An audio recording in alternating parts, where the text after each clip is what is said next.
You are listening to the Fresh Take Network. You're listening to Fresh Take.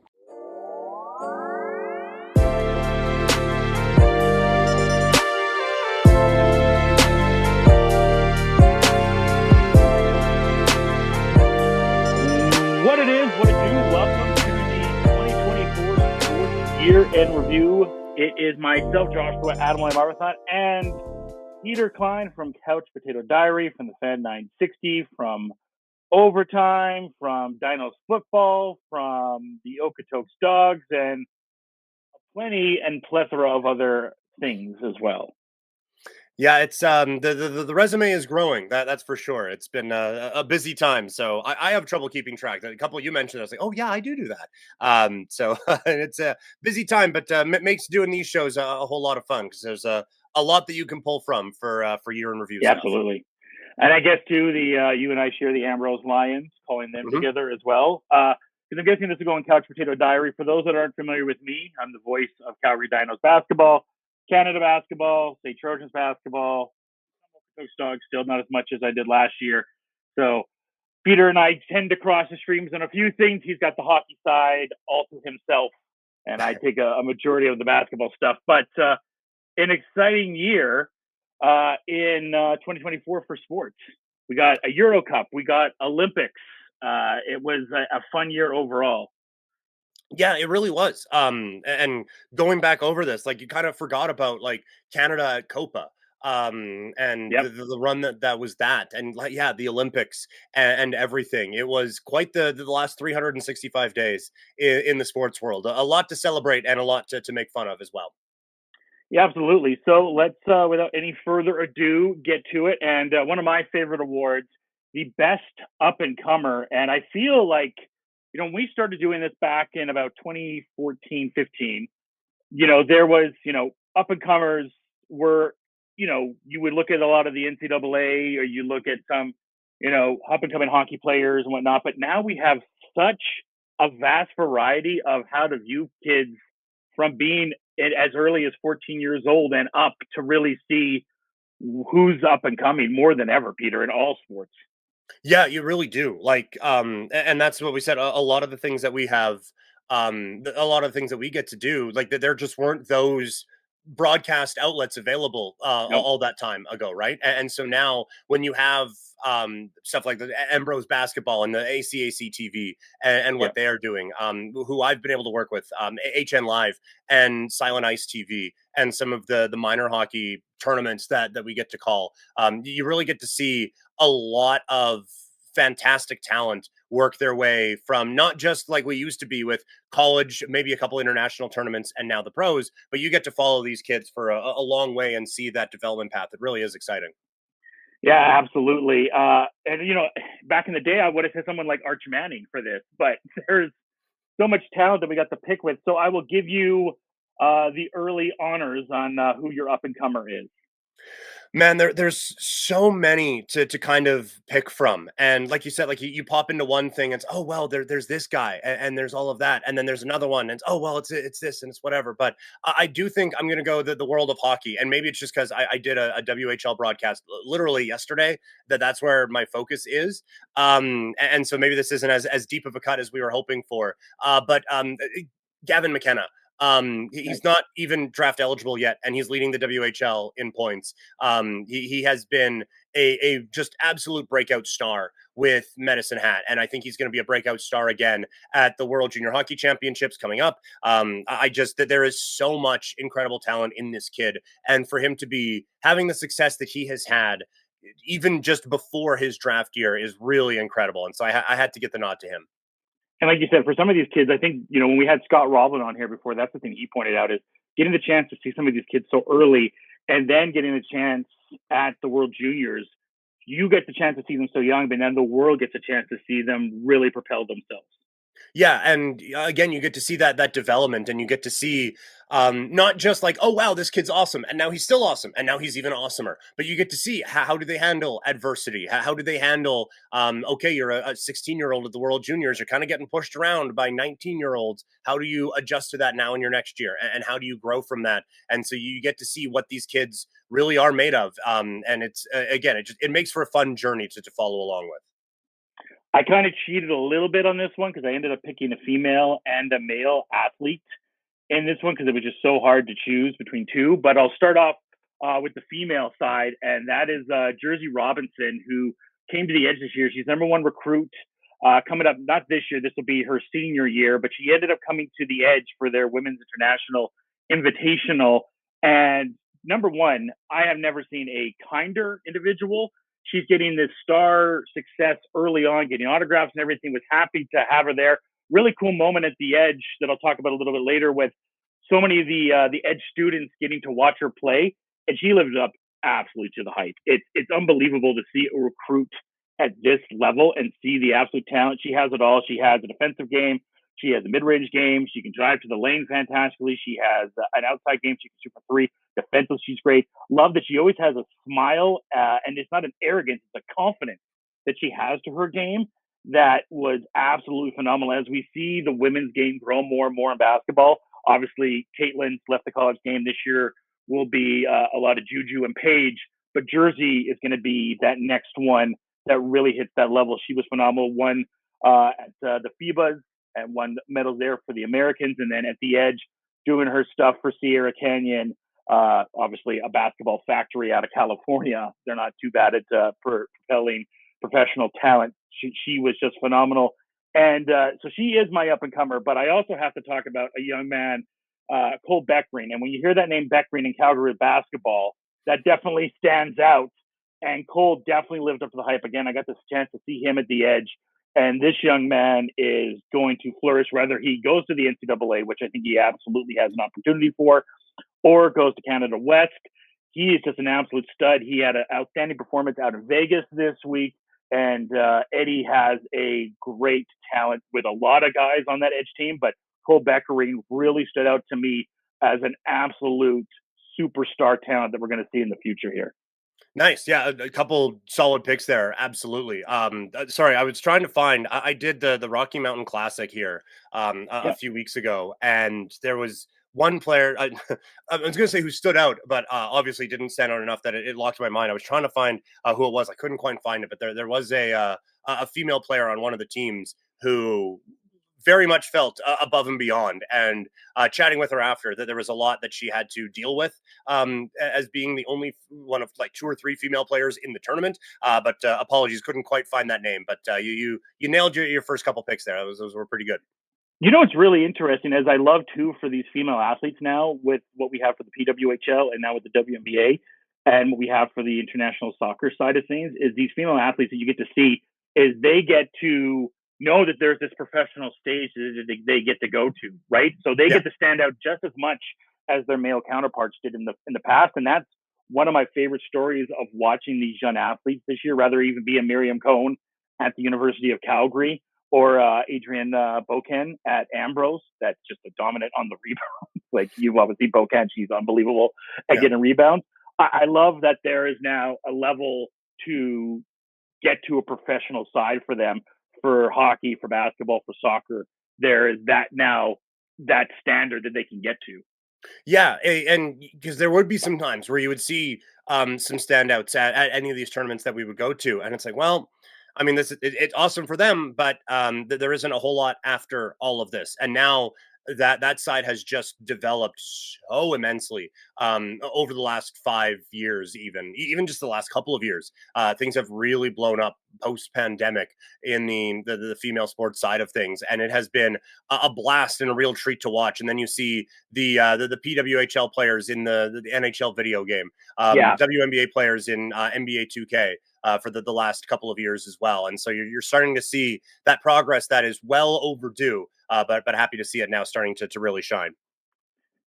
Next up, we have breakthrough athlete. Again, just a lot of talented athletes. I went to the pros on this one, and I went with Brock Bowers. Obviously, Mm. you saw this at Georgia, but what this guy has done with, as you and I both being Raider fans, not having a quarterback at all, having three different quarterbacks this year between Gardner Minshew, Aiden O'Connell, and Desmond Ritter, and they putting up the stats that he does, and you look at these other players in the past, like an Odell Beckham or Puka Nacua that he's competing with for this receiving record right now. They had quarterbacks. This guy has no quarterback, and he's already getting mentioned among the best tight ends. He may be the best tight end in the National Football League already. When you have guys like Gronk saying, yeah, he's going to surpass me, and it's only his first year with no quarterback, and then you counteract that with looking, oh, this Raider team could have Shedeur Sanders or Cam Ward next year and actually have a quarterback with this kid.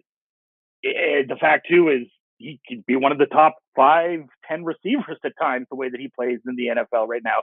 And we knew coming out of the NFL draft, he was maybe the best athlete, but getting to see it on the field with the quarterback levels that he's had, absolutely outstanding. It really is. And I would add on to the things that he is working against some pretty pedestrian offensive play calling as well. Yes. The Raiders have the most conservative play calling in the National Football League. And for him to be able to to be shining the way that he is has been very impressive. And I think the other thing that is going to be taken into account is when you hear in the draft process, Mel Kiper Jr. and all them talking about how this guy you can line him up in the backfield and hand off to him. He can line up wide and be a wide receiver. Like they are just scratching the surface on what this kid really can be. And we have seen a lot of rookie tight ends come into the league with a lot of hype. The Raiders maybe haven't had a lot of them, but they've had some offensive players come in with a bit of hype. But we have seen a lot, whether it be Kyle Pitts or a number of other guys on down the line, they haven't really panned out. And this kid has. He is everything that everyone thought he was going to be. And the Raiders don't have much for special talents, but they certainly have one at the tight end spot. Absolutely. Where did you go?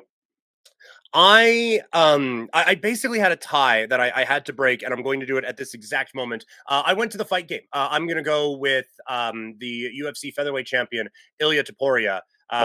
He was a highly regarded prospect for a really long time, and now all he has done this year is beat Alex Volkanovski, who at the time was pound for pound number 2 in the world, and Max Holloway, one of the all-time greats, and just kind of whoop that ass.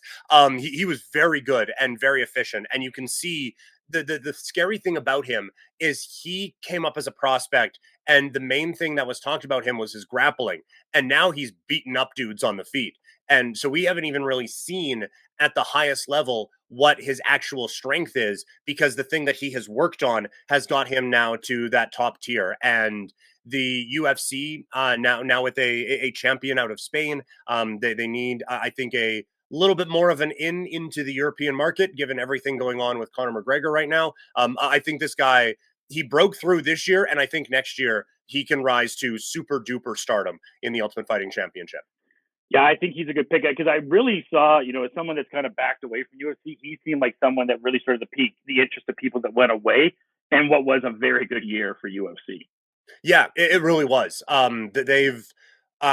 mean, there's a lot going on behind the scenes with the UFC that can really annoy you, and with Dana White and with all of those things. But I mean, from an interest standpoint, the Ultimate Fighting Championship did a really good job of kind of cultivating that, and they got all this interest without like a real superstar. Like John Jones fought once, which is one more time than Conor McGregor fought.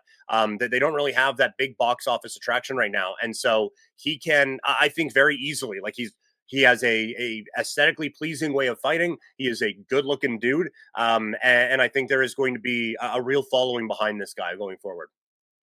Next up, we have our breakout team of 2024. I'm going the local route on this one, and I'm going to say Cavalry FC. Nice. They have been a high-level team, obviously, in the CPL, basically since its inception. They have always been around it, and then just falling short when it comes to the big championship at the end. But this year, they were finally able to break through and finally able to get their hands on the league championship. And so I just think for the program that they have built there, this is a real testament for Tommy Wheeldon Jr. and everyone. So I thought that they were the breakout team of 2024.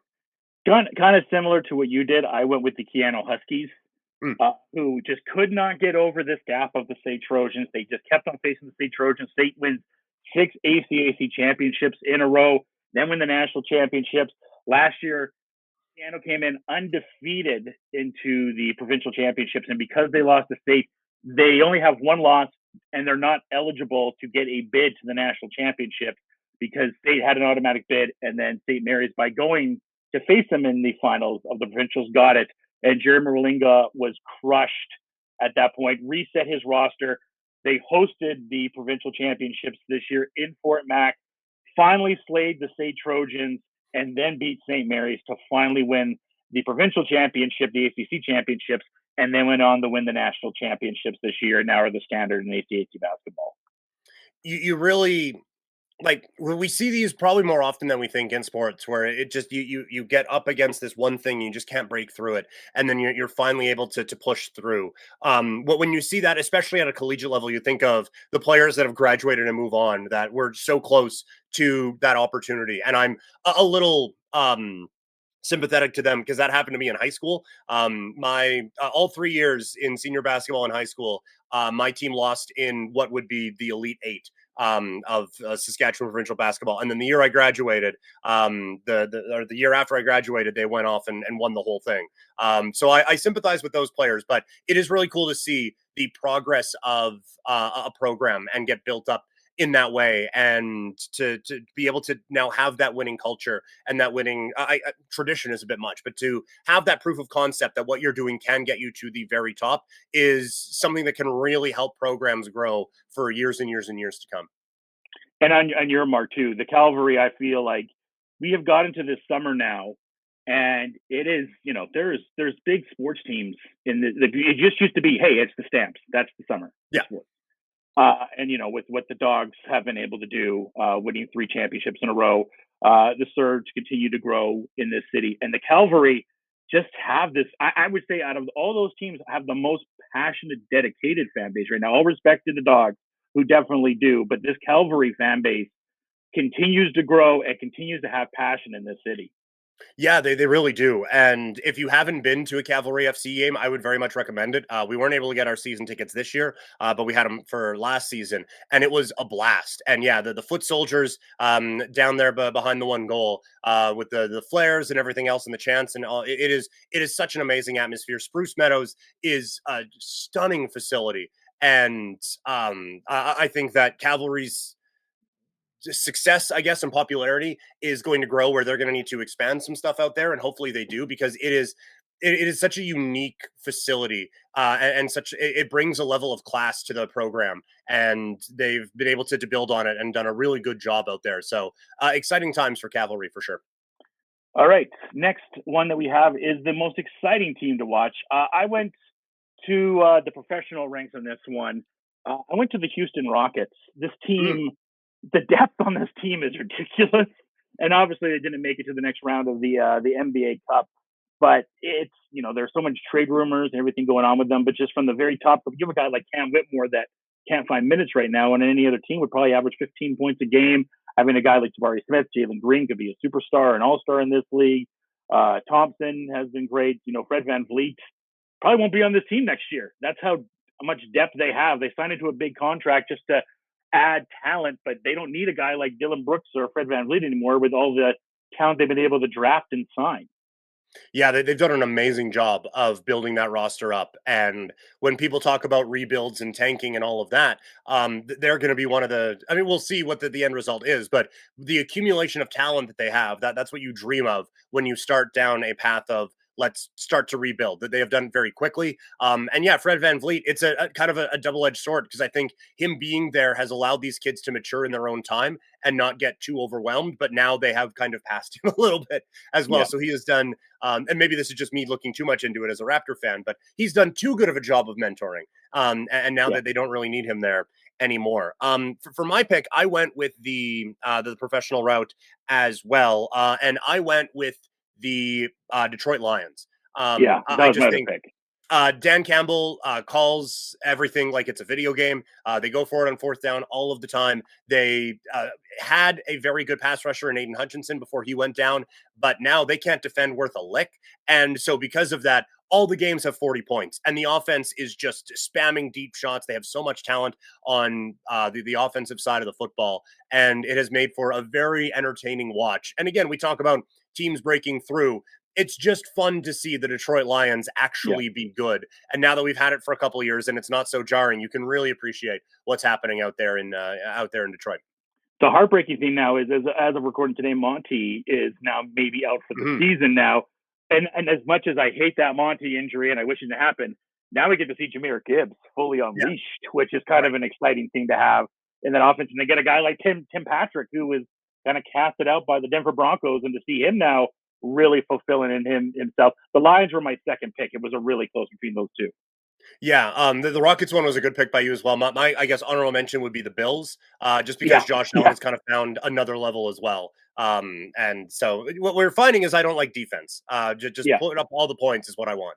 So now we come to the portion of the of the year in rewards where we don't talk as much. We just kind of go rapid fire really quick. This is just a you get the award type of thing.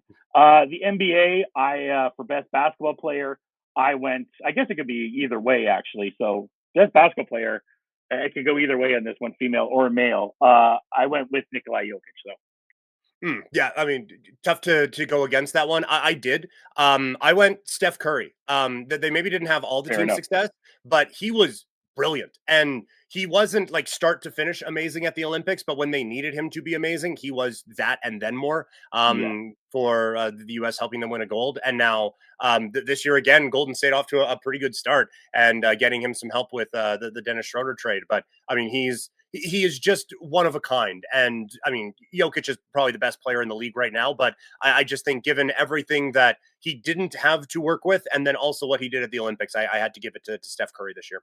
I love it. I got more stuff coming up here. Nice. That's hockey. I went boring. I just went McDavid. I decided to go a different route, just a little bit though. I went Sam Reinhart. Nice. He put up 50 goals in the NHL, scored the game-winning goal in Game 7 of the Stanley Cup Final, got paid, and is now leading again in goals and has made Team Canada. And so maybe like if we were doing a draft today, we are obviously taking Connor McDavid and probably a few players before Sam Reinhart. But I just think when you put everything he did into context this season, he had an unbelievable year. I went very chalk on these. Best baseball. I went with Otani. Yeah, me too. How could you not, right? Yeah.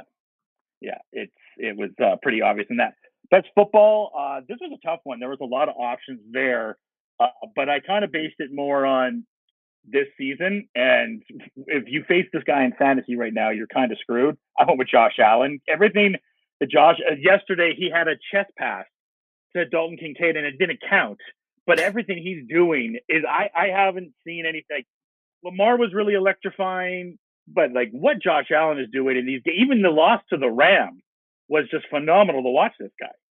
Yeah, he is unbelievable. And it really does feel like he has every year he just finds a new level and he is really dominating. I did go a different way and kind of feel dumb about it now that you made a very good point.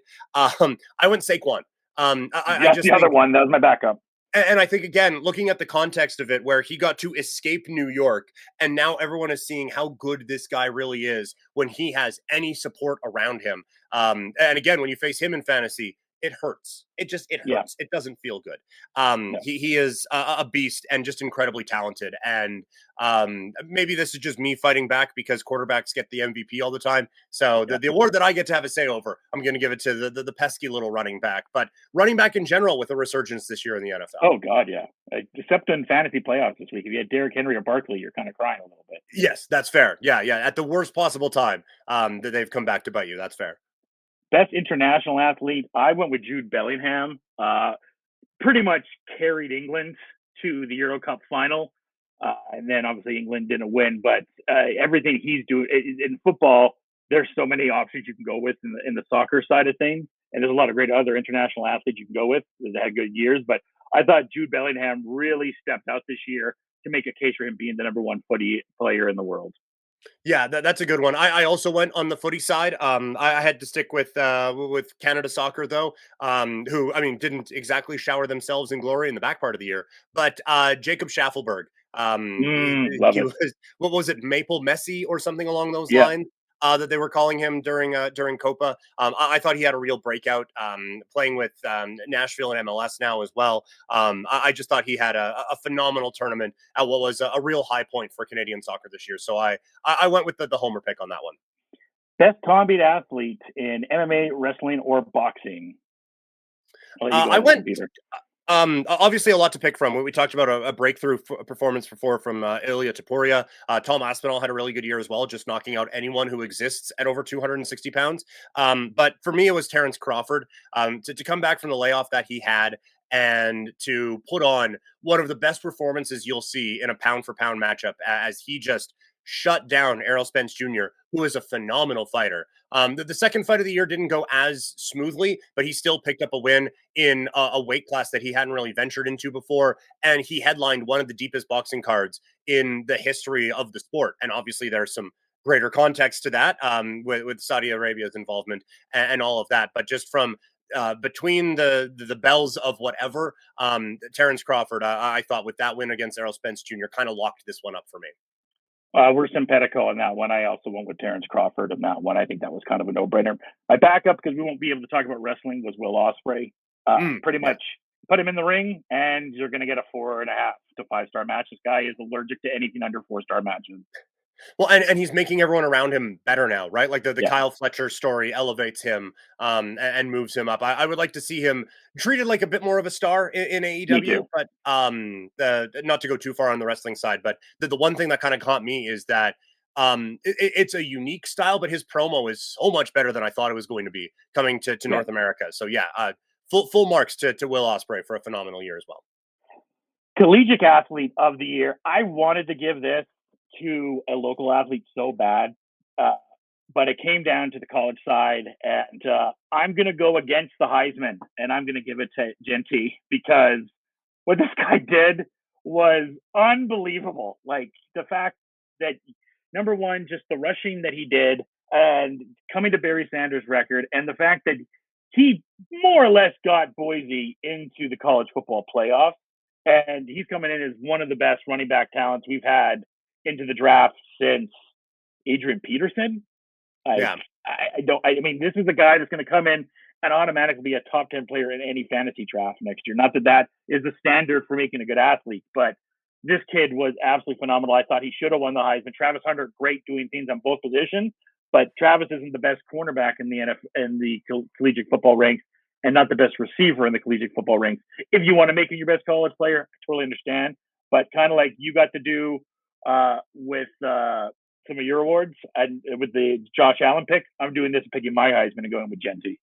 That's fair. I did go with the Heisman voters and go Travis Hunter. I just think that to stay on the football field as long as this kid is doing in football, like to pull a Shohei in a violent sport like football is just incredibly impressive. And I don't know how much it will translate at the NFL level, but I'm excited to find out.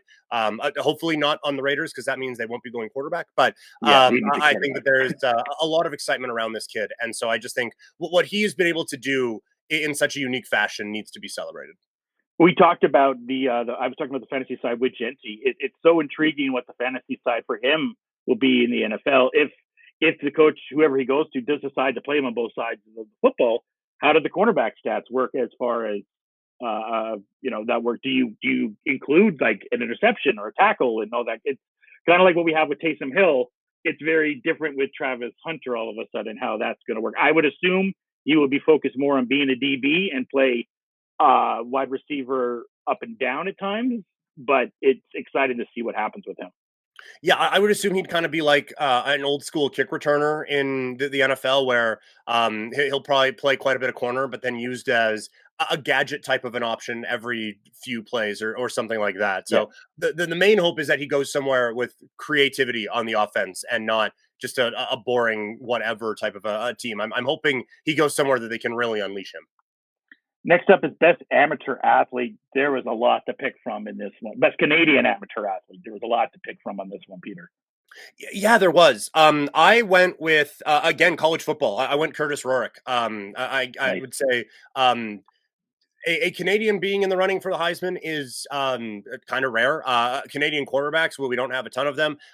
Indiana being in the college football playoff, I think that alone kind of gets you there as well. Like, I just think he did a lot of really special things this year. And again, there's a lot to choose from, and a lot of very talented people coming from this country. And maybe it is just because it is college football bowl season and all of that. But I can't overlook what Curtis Rorick is doing. And he's going to get some NFL looks, and he's going to get a lot of people, a lot of sleepless nights in the Canadian Football League draft, because that is a talent that, if it made its way up north, would be pretty special. But how much draft capital do you spend on that kid when the NFL could be calling at any point?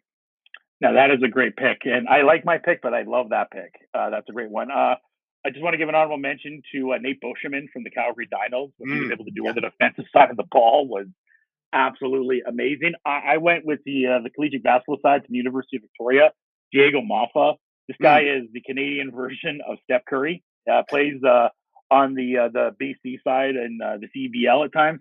He's just an absolutely electric player. You're not going to find two. I haven't got a chance to see him live. I've just got a chance to see him watching game tape, and everything this kid does, it's absolutely phenomenal. He's literally the Canadian Steph Curry. Yeah, and you hear a lot of buzz around him, and so a lot of excitement from that one. So an excellent pick there as well. Best Olympian. I'm actually interested to see if we go Simpetico in this one. I'll let you go first. Well, honorable mention to Ray Gunn, but I went with Summer McIntosh. It was McIntosh. The summer of summer. She was phenomenal, and became one of the real stars of the year, I thought. Yeah, Summer McIntosh was great. Katie Ledecky was great. I went with Simone Biles. Oh, yeah. Just proving to be one of the greatest gymnasts, maybe the greatest gymnast of all time, and everything that team was able to do together. It was just absolutely, when we have sports that I'm not, accustomed or drawing myself too much, like we had with the figure skating a few years ago, and it's like, this is a moment. Like, this is phenomenal. It was the same with Simone Biles. I'm not always watching the gymnast, but what Simone was able to do with her team was just another level. Yeah, it really was. And then again, the added context of everything that program has gone through over the last half decade, for her to be able to come out and just kind of solidify herself as not only like the best Olympian of 2024, but one of the best Olympians of all time, was really, really inspirational stuff. Best local athlete, I went to the University of Calgary Dinos again. Shouts to Nate Busherman, just missing out here. But I went with a Calgary Dino basketball player. I went with Nate Patrone, who had a rough summer getting drafted by the Edmonton Stingers. That team was so stacked, he wasn't able to crack that roster. Then he trained with the Calgary Surge a little bit. There was a game against the Filipino All-Star team where, after he got cut from those teams, he came in and dropped 40 on the Filipino national team all-stars, and then coming to the start of this season, almost averaging 27 points a game. He has came out with a complete surgeon right now. He's one of the best basketball players I've ever gotten a chance to see at the collegiate level right now. And I talked about how great Diego Maffa is. Nate will be going against him to get the player of the year this year, not just in Canada West, but in the entire national ranking here for Canada basketball right now. Well, and you bring up the CEBL, and that is kind of not to the same level that we talked about with women's sports before, but for Canada basketball and Canadian basketball players, there was a certain level you would get to, and then it's like, well, hope you like Europe.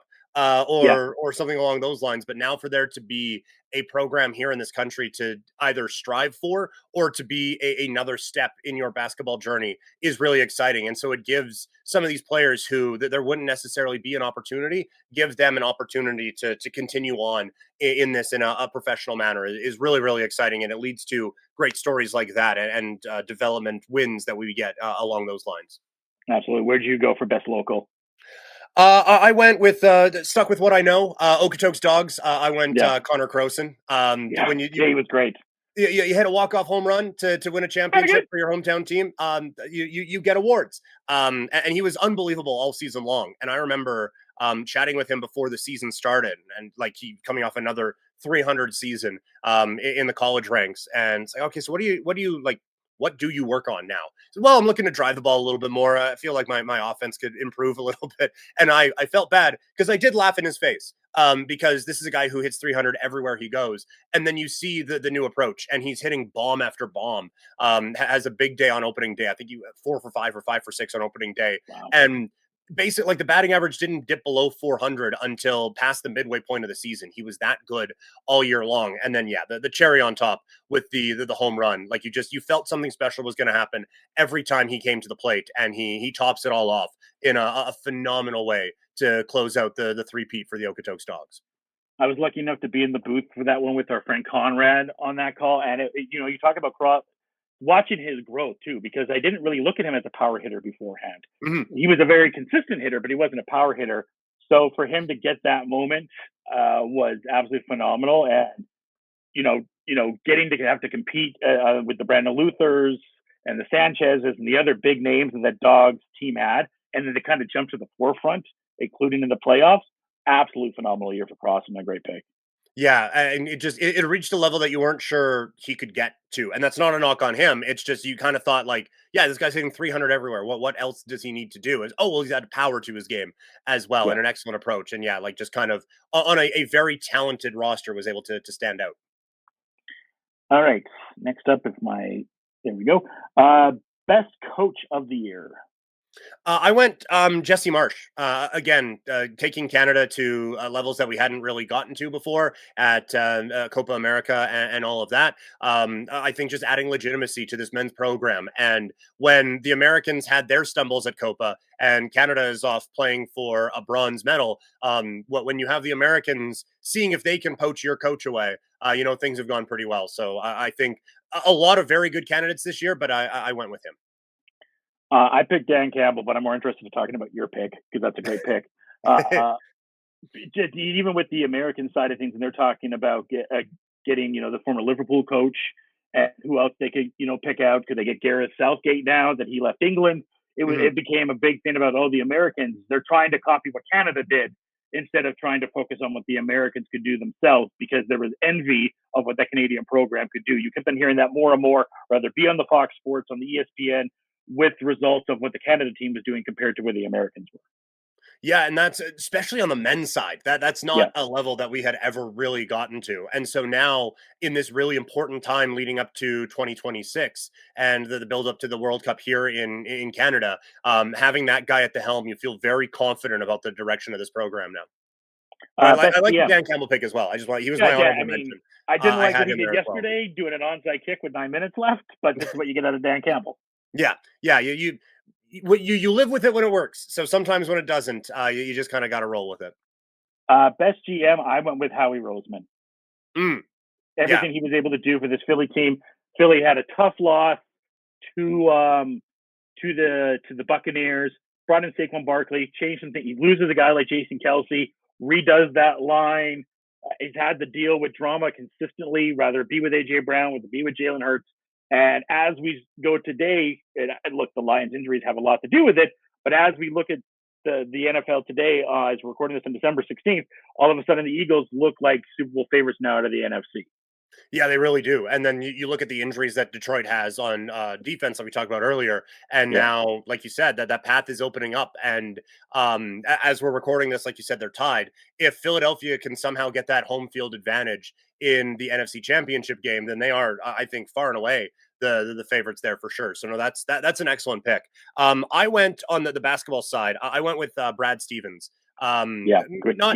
Not all of his work done in 2024, but obviously the fruits of the labor paying off with a championship. And I just think when you look at that Celtics team and how it was constructed, you obviously have the stars up top with Tatum and Brown, getting Porzingis and getting him healthy at the right time really, really helped that out as well. And then the perfect addition of Holiday, like it looks still like a super team, and it's one that they like the two stars they drafted and developed, but they have built such an amazing roster around those guys, and recognizing we don't really need a ton of depth. So let's go out and really solidify this starting five, and then adding some depth along the way. I just think it was a masterful job of building a basketball roster in 2024.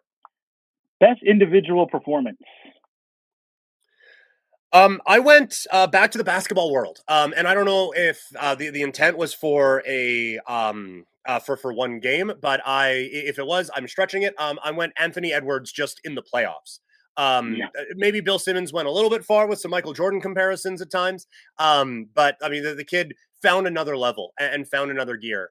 And it did kind of wind down in the conference finals, which probably keeps him from being just my basketball player of the year in general. But what he was able to do and that level he was able to find in the first part of the postseason, it's just not something we see a whole lot, and it really does kind of project a pretty special talent somewhere along the line for this kid.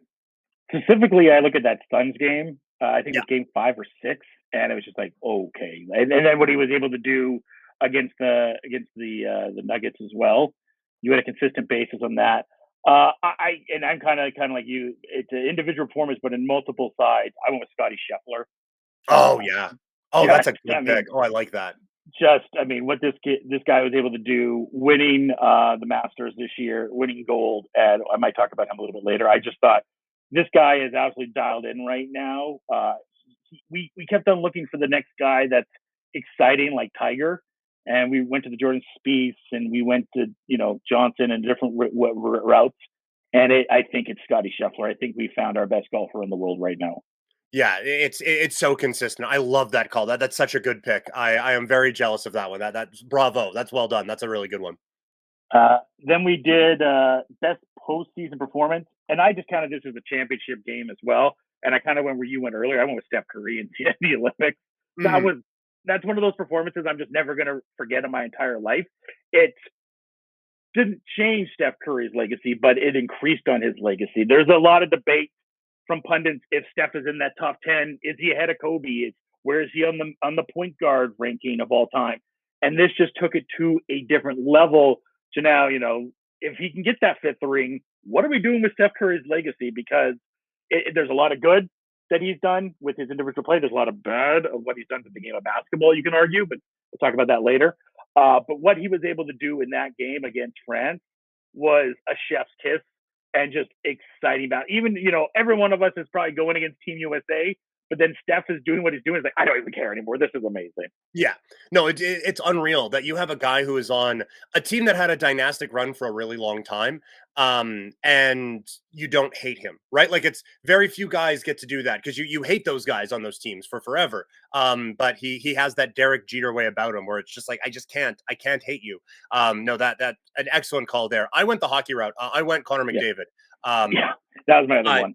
like the run he had in the Stanley Cup playoffs was unbelievable. And again, it was another one where you didn't think he could get to another level because he was so good. And then he found that extra level and he dug in, as the jokes will tell you. But obviously coming up one game short, not his fault, but just a truly special performance all postseason long, and one of those ones that like you'll tell your grandkids that you were able to see that one. Yeah, that's a great one. I mean, he was just, everything we talk about with him of being the best player, he was just on another level of excitement. And I did feel like that playoffs outdrew the NBA playoffs as far as interest. Big part Mhm. of because of the Oilers comeback, but also just like, yeah, we are literally witnessing greatness right now. I have to just watch this guy play. Yeah, yeah, it was just it was a special sports moment, and you're right. I thought that they really did do a great job of kind of taking advantage of some lulls in the basketball excitement throughout the postseason. Best offensive player, tough one. There's a lot of great offensive players, but I went with the player that personified offense in 2024, and it's Caitlin Clark. Mm, Just, I mean, what she was able to do in the collegiate side for everything she did, and obviously a little bit of a bumpy start for the Fever, but what she was able to do in the second half, where she was in debates with Aja to be MVP, and in my rights, I would have maybe given her MVP because take Aja off of that Aces team, that's still a really good Aces team. You take Caitlin Clark off of that Fever team, it's a different story. She is the most excited offensive player to watch right now in all of sports right now, and completely changed the sport and the outcome. And there's a lot of debates on Caitlin on both sides. We won't get into that today. But offensively, she is the most exciting offensive player for me to watch in sport right Yeah, that is an excellent pick, and I didn't go there, but it is a really good call. I went Shohei Ohtani. There's I another think good he was pick. Yeah.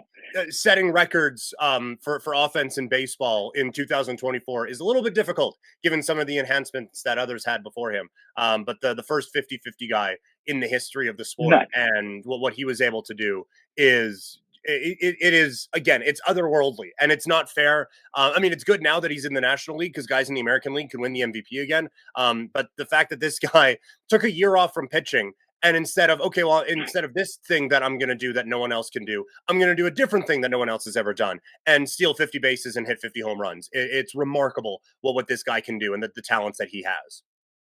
Much like when I was talking about Caitlin and just the defining of the game that she's changed. With Otani, we're talking about a guy right now, he's the best baseball player of all time. And this guy has so much more baseball to get played. But having that conversation already is nuts. Yeah, yeah, and being able to, yeah, you're right. Having that be a talking point around him and the high level that he has played at, like it really is just getting into that Mount Rushmore territory already. And again, now we're going to see the other strong suit of his game, and he's going to be pitching again this year for what is going to be a very good Los Angeles Dodgers team. And so it was great to see him in the playoffs, even though he gets a little bit banged up, and so you don't get the full Shohei experience. But to see him now in these big moments, a couple of years ago at the World Baseball Classic, striking out Mike Trout to end the thing, and then this year with the electric game that he had against Miami to wrap up that 50-50, and then the playoffs that he had was really special to see. Best defensive player. This is a really tough one. I went with TJ Watt, though. I mean, even like watching the Eagles game yesterday, just the pressure that he brings, punching the ball out. And it's crazy. I was thinking when TJ came into the NFL, there was, could he be JJ? It was like, no, he cannot be JJ, but he can be a solid player. And it's a guy that's going to probably win Defensive Player of the Year again. And I would, in my mind, now wonder, could he surpass JJ? Because that's how good of a defender and how much he means to the Pittsburgh Steelers. Yeah, no, you're right. He has been way more than you thought that he could be. You're right. When he came in, it was, yeah, he'll be solid, but that's about where it'll peak. But now he is kind of the consensus best defensive player in the National Football League and has been that way for a while. And now we're going to get to see him with the Steelers on a national spotlight. First on Christmas against the Kansas City Chiefs, but then also having that team be in the playoffs and get to see him at the highest level is going to be a lot of fun. I went to the basketball side. I went Victor Wembanyama. Good. Okay, good. That was my backup. I was struggling with it. How can you not, right? Like, I think you could have given him Defensive Player of the Year this year. That it obviously didn't go that way, but like just how he alters shots and everything that he can do, he is just he is unbelievable to watch. He has been everything that's been advertised. The fact that he's been able to stay healthy for so long has been a real treat. But defensively is where you really see his game shine. It was so razor sharp between us. And then yesterday when I saw the punch out that he was trying to do against the Eagles, I was like, okay, maybe I'll go with DJ. I went back and forth with this one. Everything that Wemby gets to do is just unbelievable. And you saw, I mean, I think that's what makes that Steph shot of the Olympics that much better is the extended arm of Wemby and Steph making that shot and just everything he's able to do around the ball. There was one play, I believe it was in the Olympics, when he just reached out for a steal, got it back, and then hit a jumper. Just doing things defensively and offensively that we've just never seen before. Yeah, he really is. He's like what I would create myself as in a video game. Yeah. Where it's 7-1, he can handle, he can shoot, he blocks everything. You can just put him on the best offensive player out there and just, yeah, you're fine. Like he is remarkable, and it feels weird that he's real, you know? Like it's crazy to me that there is a human being like him that exists. Biggest upset this year. I'll go first in this one really quick. I picked the Cowboys getting upset by the Packers, and not just getting upset by the Packers, getting obliterated by the Packers. Cowboys came in with major Super Bowl hopes. This was their year. This was the year the Cowboys were going to do it. And not only did they get smashed, like the Jordan Love had a breakout game, and the Cowboys just didn't have a chance as we came into the half. It was over. Yeah. Yeah, and that was the game that kind of solidified. I mean, it led to a lot of mistakes, I think, in fantasy football this year because a lot of people buying in on a lot of the weapons on Green Bay. But no, that really legitimized, I think, Jordan Love and everything that they're looking to do out in Green Bay. And I think noteworthy that we're talking about this coming off of one of their best performances of the season against Seattle there on Sunday Night Football. But no, that's a really good pick.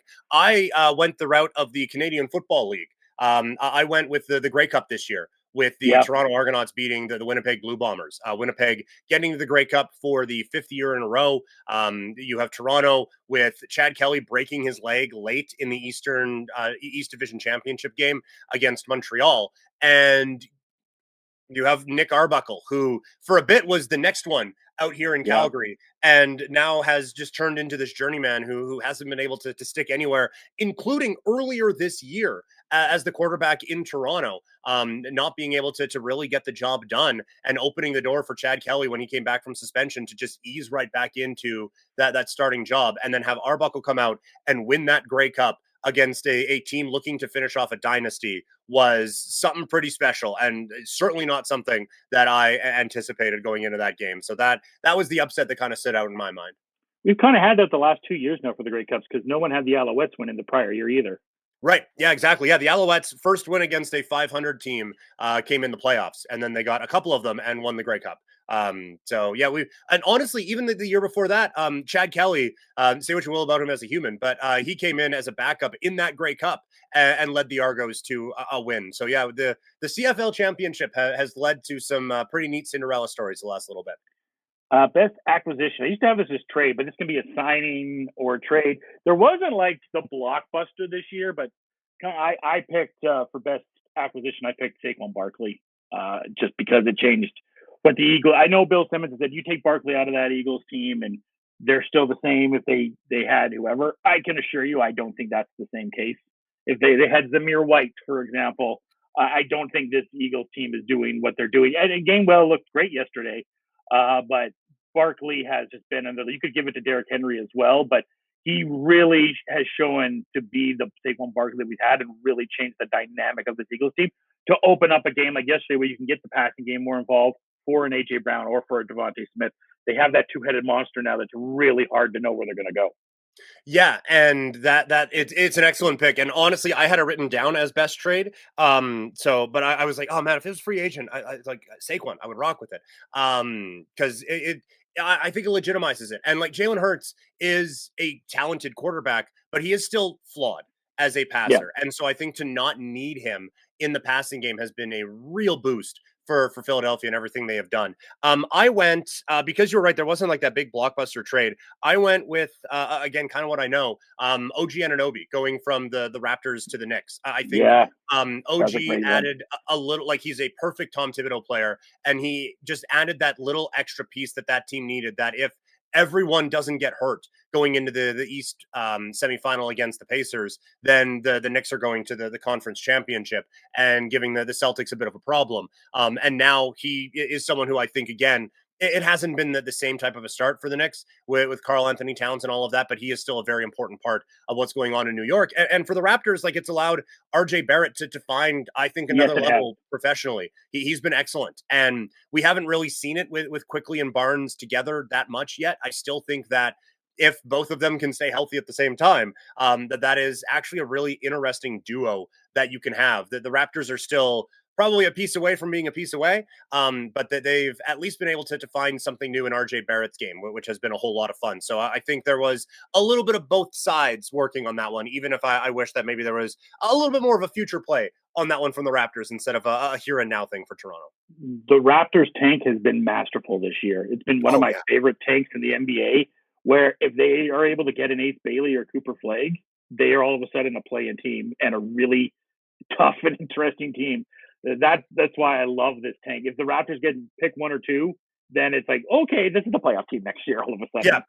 Yeah, like I think against the spread, they're one of the best teams in the NBA because they just hang with everyone in battle, and they just don't have the finishers to get the job. But now everyone's hurt right now. But even then, like Grady Dick, I think has really taken a step forward this year. Donovan Mitchell, which is a stealthy great trade by the Raptors. Yes, it's the exact type of trade that a rebuilding team should be making. Like, yeah, we got 20 minutes to fill. You want to come fill it and see what you got? Because that Yeah. was someone who, in that draft, when before the lottery and the Raptors move up to 4, I was kind of wondering if that is someone that the Raptors may have been in the ballpark for. Ended up not being the case, but now that he is on the team, I've enjoyed it.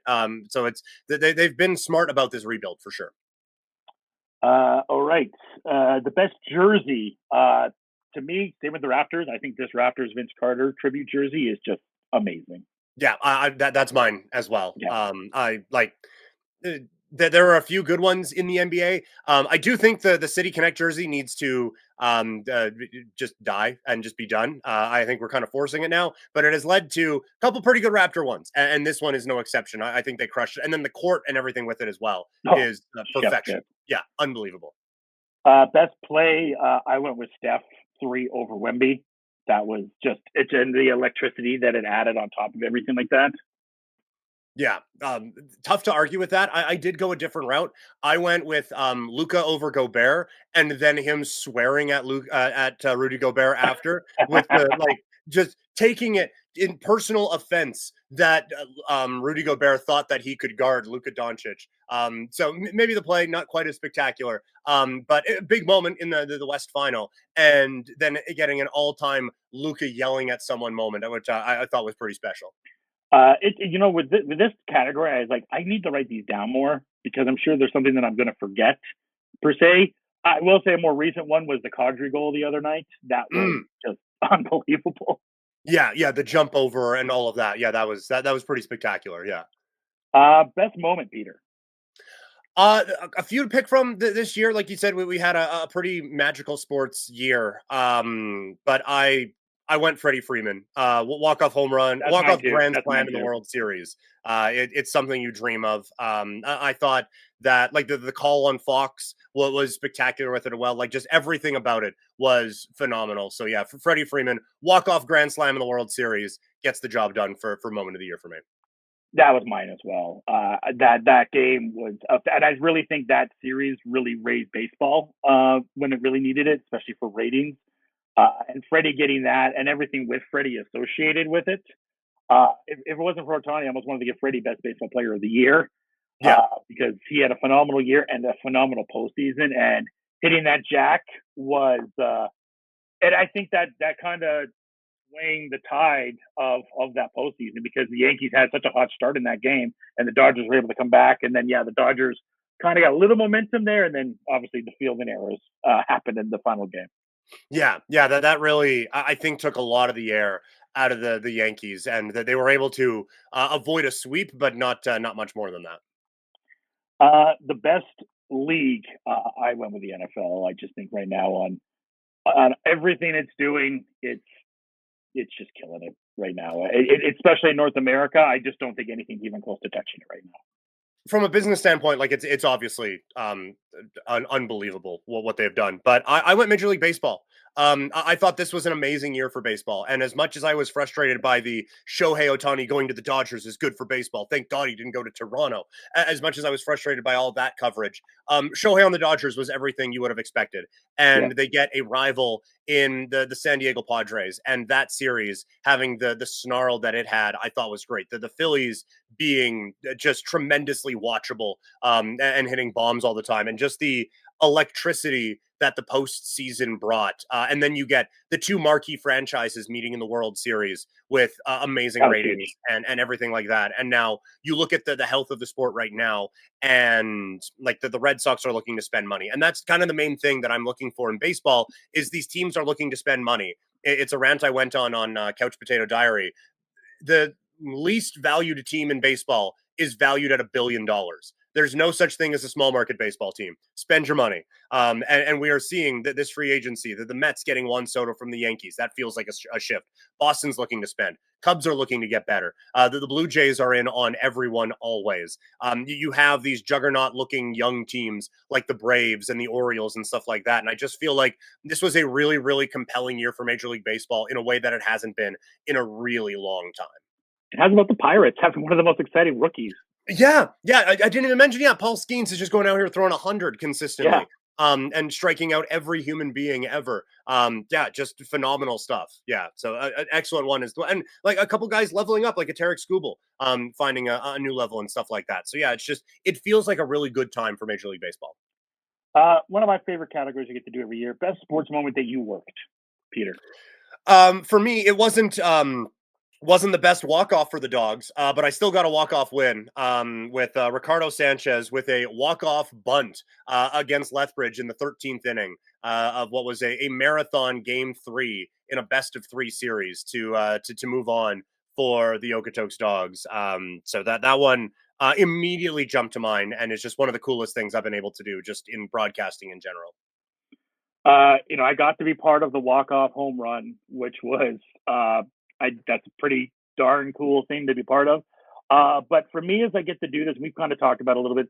I just love getting to see the future of the sports, of whatever we call, whether it be baseball or soccer.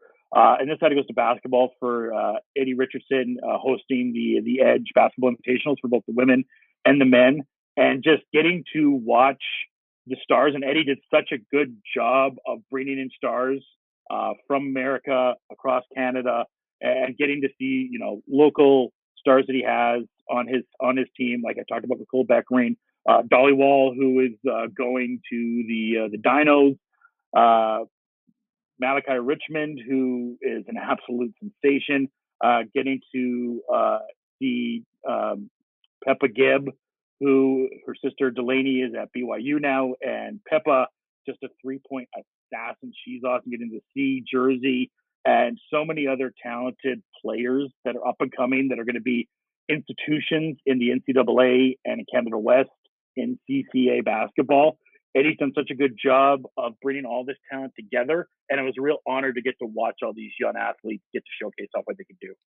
Yeah, it's really cool when like tournaments like that exist and like programs like that exist. And this city, I think, is getting really good with everything like that around basketball, hockey, obviously, the baseball side of things too. I mean, obviously with Okotoks down a little bit south, what they've been able to accomplish this year, and just in the last little while to building that program up. That there's a lot of really exciting sports things happening in this city, and it's not just at like the highest levels that we're talking about. It is all throughout all the programs. So yeah, no, that's an excellent excellent call by you.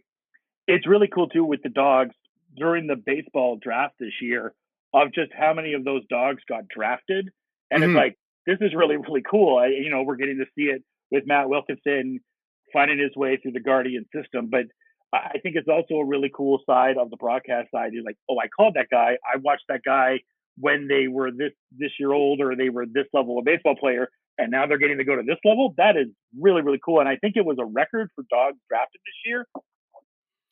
Makes sense. That sounds right. Yeah, they've again the program they've built is second to none, and you see the facilities there. And apparently, there's some renovations coming to the field house. I can't imagine walking in there and thinking, "Oh yeah, this could be better." But that's Yeah. just constantly what the Dogs are doing. And yeah, the development system they have there. It's great that it's starting to get recognized because that there's a lot of really cool talent coming through Southern Alberta here during the summertime. Uh, we wrap up on the good side pretty closely here. Best game, I went with the U.S. versus France in the Olympics. It's just an amazing. I mean, the U.S. and the Joker game beforehand, that game was unbelievable. But this France game is one, just as far as the Steph legacy, which you were talking about, we've been talking about, is one that's just never going to be forgot. Yeah. I wish I would have picked that one. That as you said, that's like, oh yeah, that's the pick. I went with just Stanley Cup Game 7. That's a We don't good get one too. yeah, we don't get, and then it was a 1 goal game too, right? So Yeah. there was the drama, and then a lot of the stuff coming into it with the Edmonton coming from 3-0 down, forcing a Game 7. All of these different things going on with this series. It just made it really cool. So yeah, as you said, the France game, it's like, oh, that's a great pick. But any chance you get to have a Game 7 in the Stanley Cup final, and it ends up being a good game, I have to jump on that. We had a walk-off touchdown in the Super Bowl as well. So, Yes, yeah, that one as well. Yeah, that was a good, but on that Game 7, it was so interesting, especially, where we are in Calgary. You had Flames fans juggling with having their friends that are Oiler fans be like, I just want to be nice and let them enjoy it. And some people are like, you know what? I don't care. enjoy it. Other Flames fans, the majority of them, like, screw it. I don't want them to win. Yeah. I don't want McDavid to have this cup. So that was a really fun dynamic being in this area. I really enjoyed that side of it. When it got to Game 7, there were some Flames fans. I'm sure you being closer to it were just like, you know what, fine, let them have it. Let's just have the Canadian team have it. But other ones were very sturdy. I'll be like, no, I do not want the Oilers and McDavid to have the cup. Yeah, there was a lot of anyone but Edmonton coming out during Yeah. that. And then the added wrinkle of Matthew Tkachuk, I Yeah. think complicated it because some people were upset with how that whole thing went down, and obviously a lack of success for the Flames since then. But for him to say after is like shouting out Calgary, and like, yeah, I couldn't let Edmonton win. I think that whatever you were feeling going into that moment made you like, okay, yeah, no, this was our guy all along, and screw the Oilers, and we're never letting that happen again. But no, that you're right. There was a lot of conflicting feelings on that one in this part of the province for sure. Biggest story of the year. I went with the NBA TV rights. And I think just because there were so many layers onto it, like the TNT has been an institution in the NBA for such a long time. And then they have the best panel show in sports with Inside the NBA. And now that goes away. And then there's ripple effects in the world of professional wrestling with the AEW TV rights and what they could spend. But then also, does that hurt the marquee of the network? And then now Amazon is really getting into it. They've kind of dipped their toe in with this Monday Night Football or Monday Night Hockey thing, on Amazon, and Thursday Night Football as well. But now they have like the rights to the NBA and them officially kind of planting their flag in that. And then where does the inside the NBA group go? Well, now they're off to ESPN, and we're getting NBC back and the phenomenal theme song that comes with that. So I just thought it was something that kind of rippled throughout the sports world. It was something that WWE was waiting on. It seemed like before they finally pulled the trigger with Netflix with Monday Night Raw and everything like that. Like it felt like it had the sports media rights world just in the palm of its hand all year. And the ripple effects coming off of it, I think, are really fascinating. And the big one coming up next is UFC, and what's going to happen with the UFC. Will ESPN keep it? Because ESPN Plus is really determined. I mean, it's really detriment on the UFC. It's a big part of ESPN Plus, but would TKO want to follow suit and move them to Netflix? That's the big discussion with the UFC, and I think that's a great story that you're talking about there, because the streaming rights and how it's moving, the sports streaming rights and how it's moving there. Amazon's really dug it in. Apple has stayed completely quiet on this, and Turner, Turner is so interesting of what Turner wanted to do. You know, they kind of made this trade to pick up a few college football rights and to renew AEW, which was the big, was it a gamble? Do you want to keep AEW with the ratings kind of falling down and everything like that? Yeah. And, it just, and now, like you said, like with Max, like you have the streaming service, and like they get the NHL, so that's something. We talked about the excitement level around that, but it does really feel like that was a gigantic loss for Turner and for TNT and for all the different products that they have in that whole thing. And now you're right, yeah. What does the UFC do? Because like I think it's 45 events a year, which is crazy because they only do one a week. So that's 7 weeks a year where there isn't UFC. That's amazing when you're looking to fill content on a streaming platform. Not that Netflix needs more content, but that is something very easy that you can take to different streaming services and different platforms and say, hey, look, there's so much shoulder programming we can do with our library, with different like countdowns and all of that, following these fighters around, that there's so much that you can go into with this. And it really is kind of the thing that is holding the house of cards that is ESPN Plus up. And I know a lot of people have vented frustration about how that has gone. The streams are fairly unreliable at times, and you are paying a subscription to have the right to pay for pay-per-view, which is always very frustrating. So there's a lot that goes into that dynamic now. And like you said, the added part where it's not just the UFC anymore, it is TKO, and they have this relationship with Netflix and with NBC through Saturday Night's Main Event that we just saw, and SmackDown on USA, and Peacock having the network for a little bit down in the States anyway. There's so many relationships that this company has now. Where does the Ultimate Fighting Championship go from here? I think is going to be very fascinating. So that's probably the main story to watch in 2025. Well, and Amazon's done such a good job with their streaming, and now the whole world's going to be watching this WWE January 6th broadcast after the debacle that the Tyson fight was at times with the straight. Now, I don't think Raw will get to the level that it had, but internationally, WWE having WrestleMania airing on Netflix, that'll be really interesting because that is an event that could potentially get to where the Tyson was as far as streaming, knowing that it's on Netflix. I've had so many people say like, I haven't watched WWE forever, but now that it's on Netflix, I'm going to give it a new look. So yes, well, the NBA was the core of this. It's really streaming taking over the sporting rights thing with the NFL coming in a few years and with Netflix being the biggest streamer, really diving into WWE first and where everything else could go as far as Netflix, Apple, who hasn't really dug in anything, and where those could all go. Yeah, and then all these different platforms trying to have their own streaming services, right? Like, Yeah. and trying to fill out content for those, and like just none of them have really felt like a giant success. And like for us in Canada, having all of the WWE on Netflix, I think is going to be good. As much Yeah. as I am back doing a little bit of stuff with Sportsnet. I don't think anyone is thrilled with how the WWE Network on Sportsnet Plus has happened, and now it's gone. I couldn't find Saturday night's main event trying to watch it this morning. Like you can't get a whole lot on there. Sportsnet is like, we're not fired, we quit. They've definitely gone that road, and so I think having the network back up on Netflix is going to be a lot of fun. But you're right.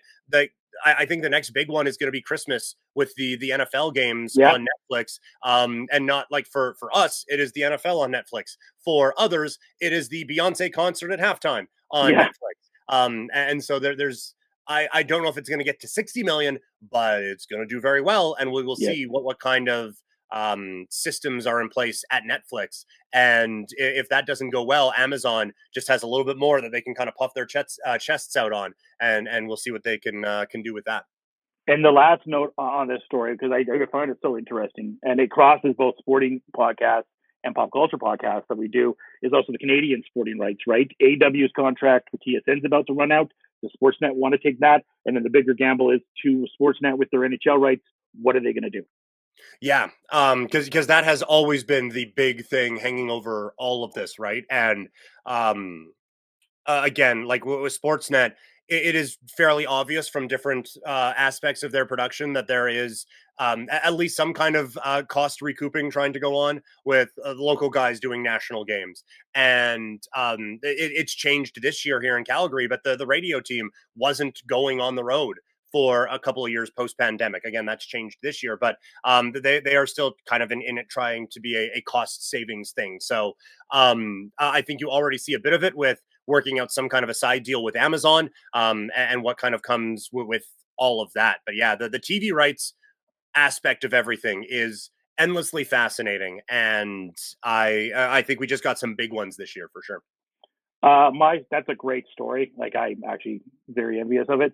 I think this might be number 2 to that is the Caitlin Clark effect, and just the debates that it raised and the back and forth it's had with the WNBA this year. WNBA took a huge jump as far as ratings, as far as attendance.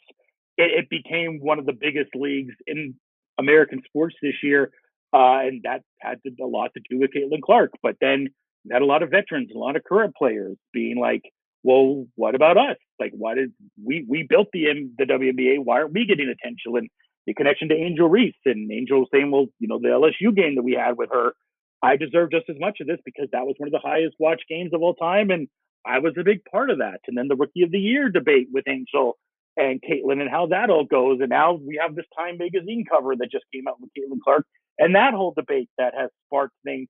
It seems to be at the center of every time you talk about Caitlin Clark, you talk about the WNBA, they come together and you can't have one connected to the other and what one means to the other.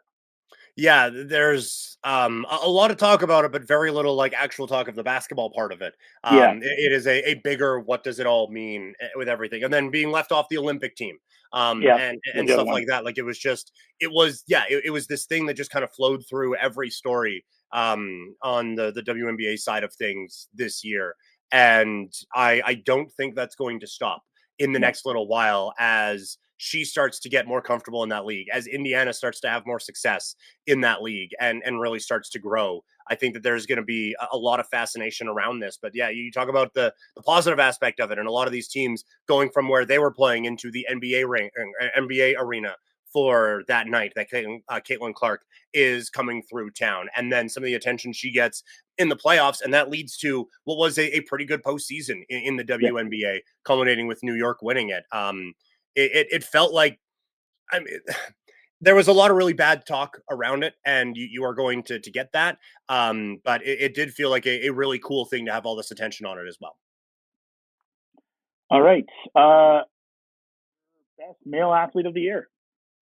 I went with Shohei Ohtani. I just think, again, setting records in baseball and everything that he did, 50 home runs, 50 stolen bases. It was incredible. His team wins a World Series. It was a good year for Shohei Ohtani. Aside from agent stuff, from that, it was a good year for Shohei Ohtani. He was, this was razor sharp 1-2 in that. I went with Scotty Scheffler. Again, everything I talked about with this guy just dominating the world of golf this year. Just a phenomenal year, and I look forward to seeing getting the Masters Championship, winning a gold.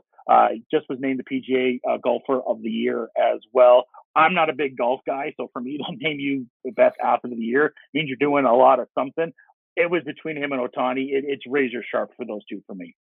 Yeah, Scheffler is such a great call. Like you said, like he kind of worked his way into being the dominant guy in the world of golf now, and feels kind of sticky where it hasn't necessarily before. So no, that's a really good pick. Female athlete of the year. I went through a few of these.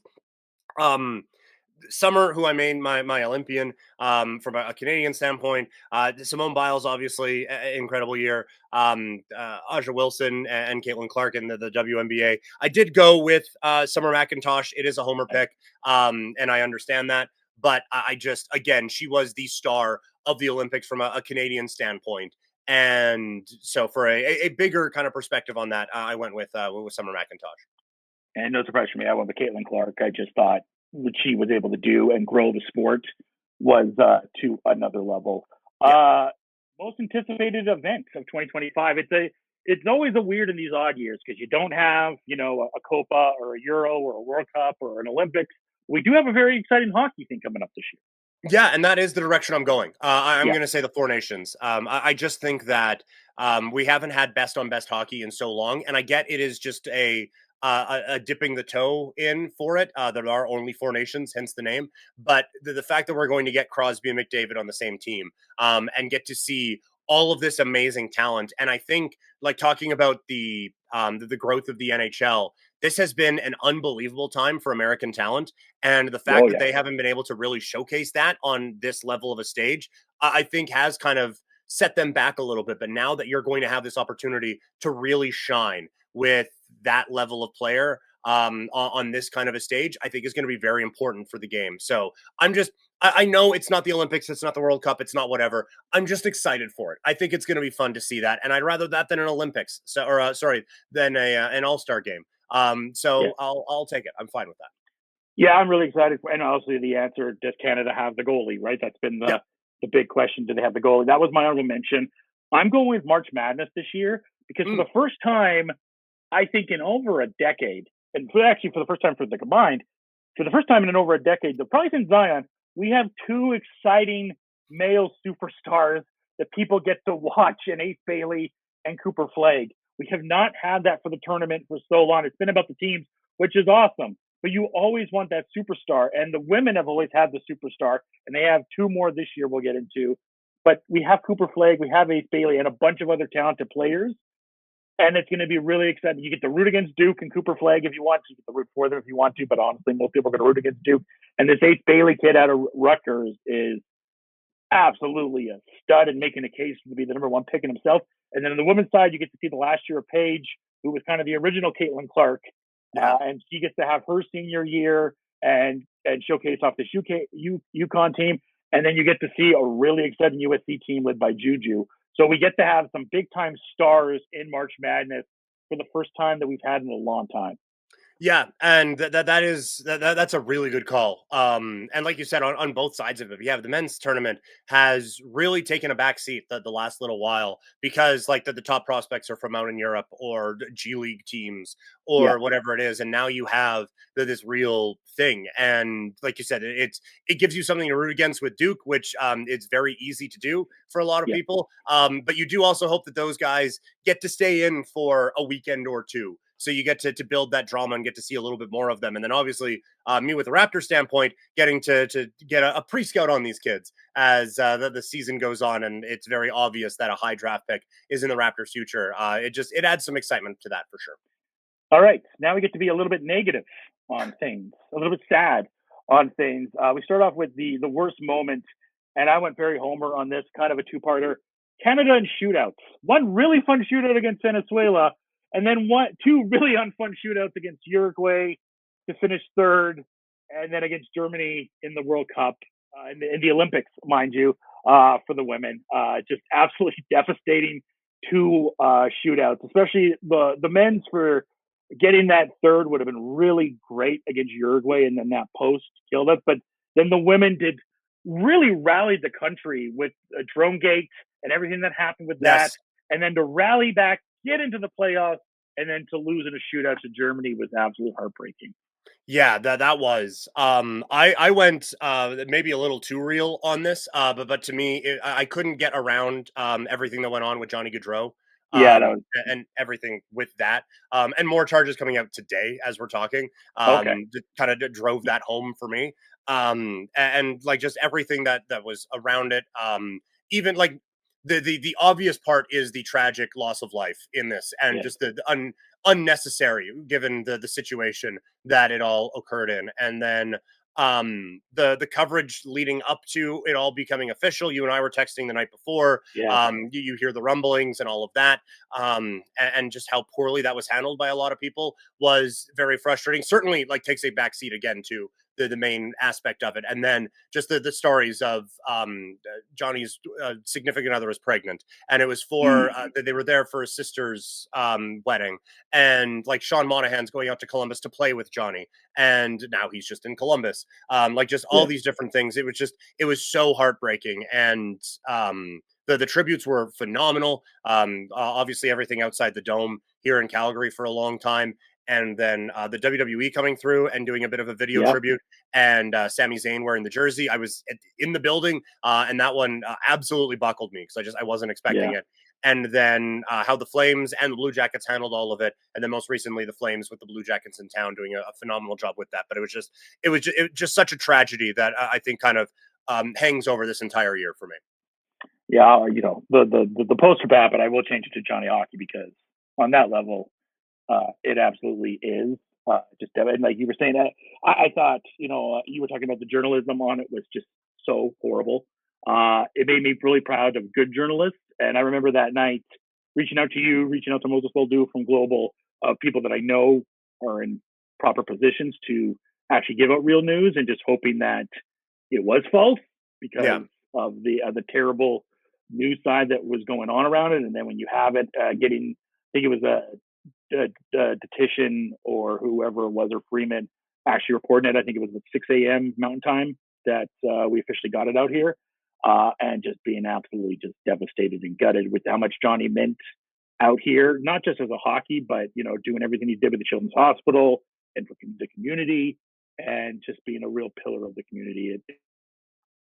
All right, moving on to the next subject. We have worst coach. I didn't name a specific one, just everyone who was involved in the drone scandal with Canadian soccer. Mm, That leads to the punishment for the women's soccer team, and now is leading to a lot of questions about what was a golden time for Canadian women's soccer and everything that has kind of gone on around that at a time where we've talked about the sport is growing, it's building momentum. Soccer Canada just can't stay out of its own way, and that gets very, very frustrating. I went a little bit more just bad coach. I went with Eberflus from the Bears. Just Excellent by point. Yeah. far the worst coach, by far the worst coach. But the drone stuff, obviously, really good as well. Your worst team. Chicago White Sox, one of the historic bad teams in the history of sports. Yeah, I had to go with them. Least exciting team to watch. I said Dallas Cowboys. I just we have Yeah. to watch them a lot, and Yeah. like even with Dak, they were kind of bad. And but just like not in a oh wow look at these blowouts way. It was just it was just a slog and just not fun watching them. And now they have backup quarterbacks in, and we're still getting them next week on I believe Sunday Night Football. Like just an awful team that we have to watch so much. As protest, I am calling them my least watchable team of the year. I kind of want to steal that one. I went with the Giants, but I like the Cowboys. I'm stealing that from you. You Giants look at put the up a good bottom. run as well. You put those bottom teams there. That Vegas is at the bottom, but Vegas is in all these games still. Mhm. You get to watch Bowers. You get to see Max. I guess you get to see Neighbors for the Giants, but the Giants are just not a fun watch. At least with Vegas, like they're in these games.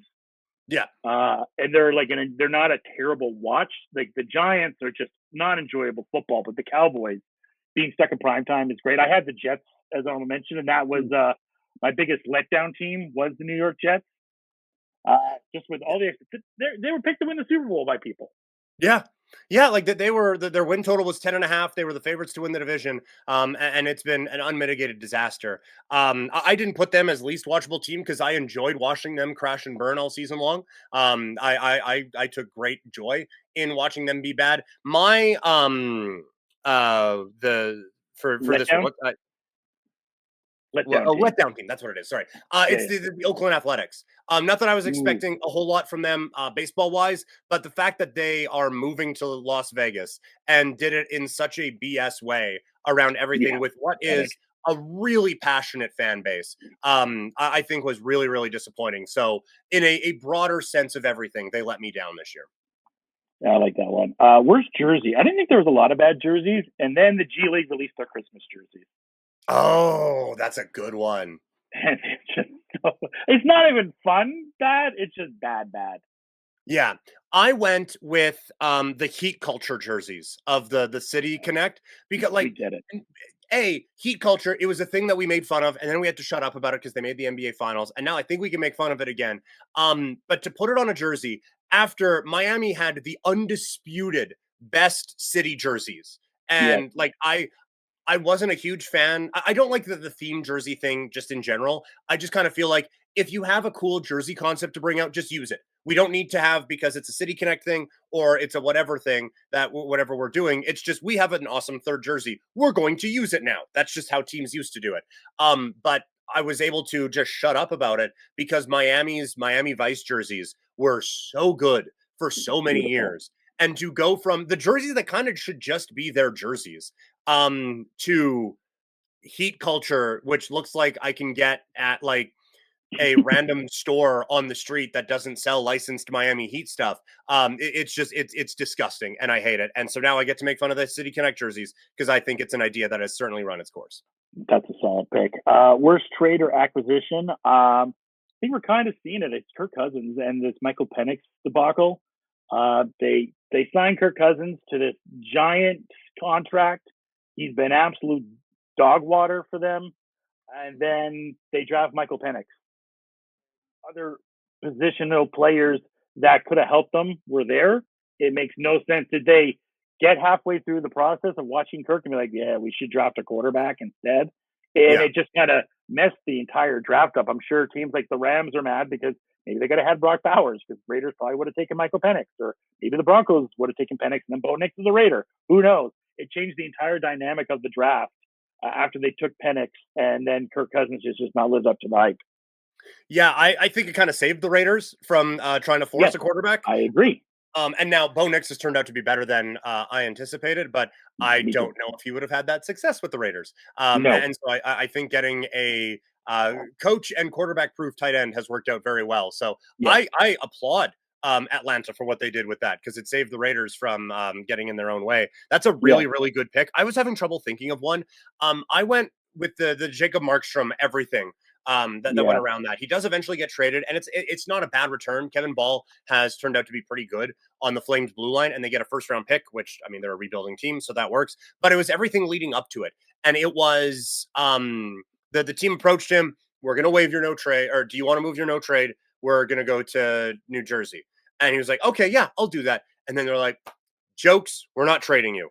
And so it just led to this really uncomfortable press conference with him and a lot of frustration around all of it.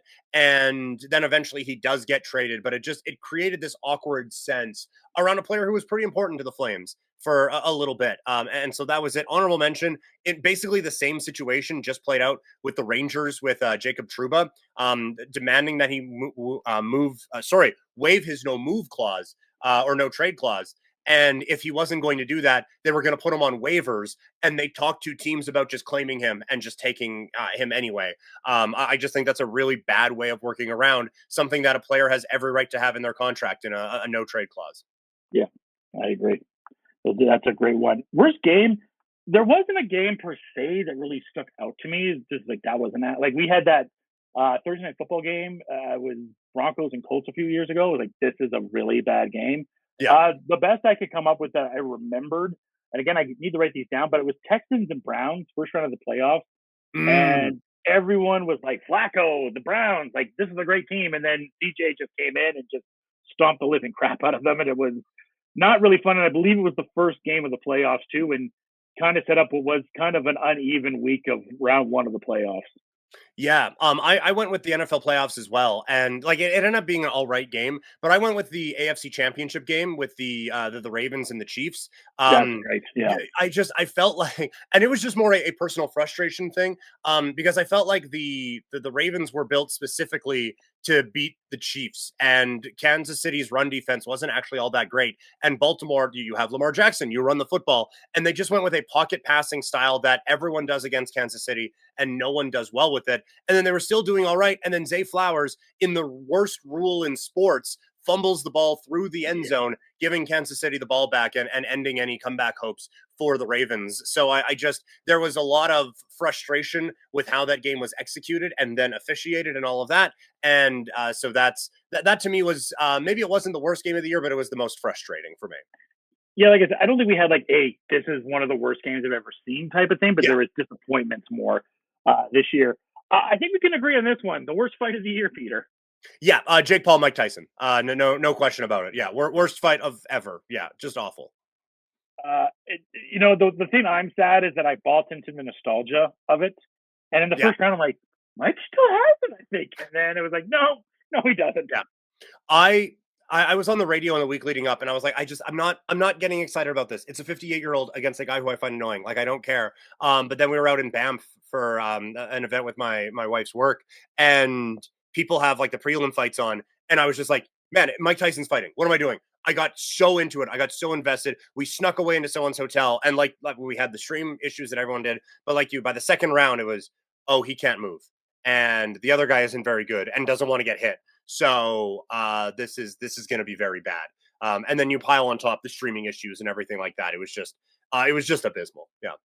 It was the event itself. I will remember more because I was calling a game, and UFC has a band that plays out the men's basketball team, and in front of their orchestra sheets, every single person had an iPad, and when they weren't playing, it was the fight. Because I can kind of see it from my view from the broadcast perch, and I was like, this is one of the things I'm never going to forget about. This is no one. They have all their music, but when they're not playing, they're all watching this fight. Yeah, we like I said, we were at an event, and one of the first things was a drag show or a drag performance, and the performer is going on, and you're trying not to be rude, but you are like, okay, oh yeah, woo, oh, like and now that was during Taylor Serrano, which was one of the best fights of the year. That was great. That whole thing was just a bit of a debacle, and I think raises a lot of questions, and hopefully the long-term legacy of it will be that Jake Paul doesn't do a whole lot relevant in the boxing space and just kind of stays on his own super fight side. But we'll see if that happens. I'm hoping so. Disappointing league. This one hurts, but it's just a fact. It's the NBA. I went different. I actually went with your best league of the year. I went with the NFL. Okay. Like financially, they're doing great.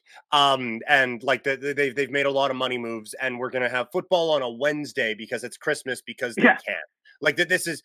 I am not under the illusion that the NFL is anything less than the biggest sports league in North America and one of the biggest in the world. That being said, the product has kind of sucked.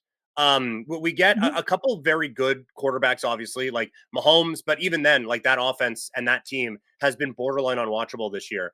What Josh Allen is doing is great. What Lamar Jackson is doing is great. But every single week, like let's just humor me for just a second as we run through the NFL schedule from this most recent Sunday that we watched. So we had Cooper Rush against Bryce Young. Cool.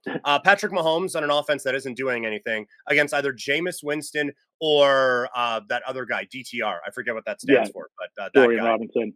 Yeah, Miami Dolphins. Tua is maybe not what we thought he was. And No. the Houston Texans have just been bad this year. You have the Bengals, Joe Burrow. That's been fun, but he's on a team that isn't relevant. Against Will Levis, not a quarterback. Jaden Daniels, fun. New Orleans Saints, really bad. Washed up Aaron Rodgers against Mac Jones. Lamar Jackson, fun. Against Tommy DeVito and Tim Boyle, I think.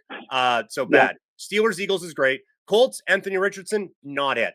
And then after that, you have some good quarterbacks here. So I'm cherry picking now. But the point is, you have a lot of really bad quarterbacks, and defenses have figured out, oh, if we just play two back, we're not going to get beat over the top. So like 1 or 2 games a week, the point total from Vegas is in the 50s. There are more in the 30s every week than in the 50s. I just feel like that we have a whole system that is so desperate to find the next quarterback that they overdraft these guys. They put them into these offensive systems that there's only 3 of in the league because everyone was so hot and bothered to find the next McVay or Shanahan that they just plucked these guys from these trees that weren't ready. And defenses have the most bland coverage you can find. And so it has just completely neutered the product. And it has made it, I'm not going to say unwatchable because it's still football. It's still fun. Red Zone is still zipping around with 7 hours of commercial-free football and all of that. But it is just from where it was even a couple of years ago, we have taken a gigantic step back. And the parity, really hard. I mean, we still have, 3 weeks left here, barring, these 2 Monday night games we have tonight that aren't exciting. You didn't mention those. Get ready for Ritter versus Cousins tonight. Right. And you have a game where one fan base is like, please lose. I don't want to win. And the other fan base is like, we need to win.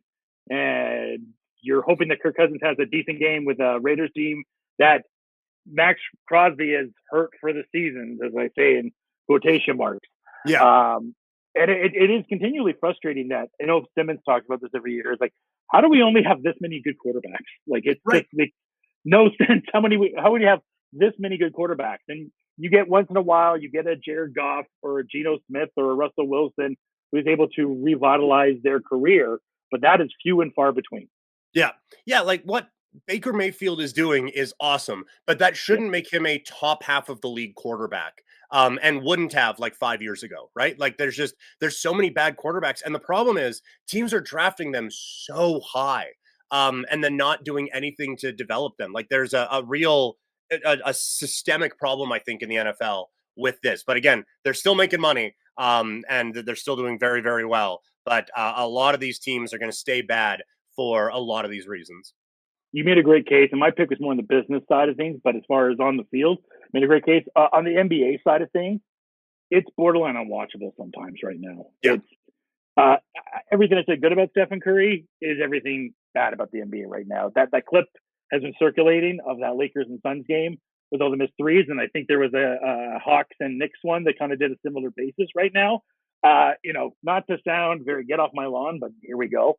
In the 90s, in the early 2000s, you had different forms of offenses. You had the Lakers triangles, or you had the exciting Suns team, or the Mavs team, and you had to figure out, how do we beat this offense? How do we beat San Antonio with the way that they pass and everything like that? How do we beat the triangle that the Lakers have? It's different way that they have the offense. And now it's just like, well, we just got to guard the three, and that's what we have to do. And it's really relegated the NBA. And I know the big man is back to a degree, but that they're stretching out and shooting threes now because that's the way that these offenses are run.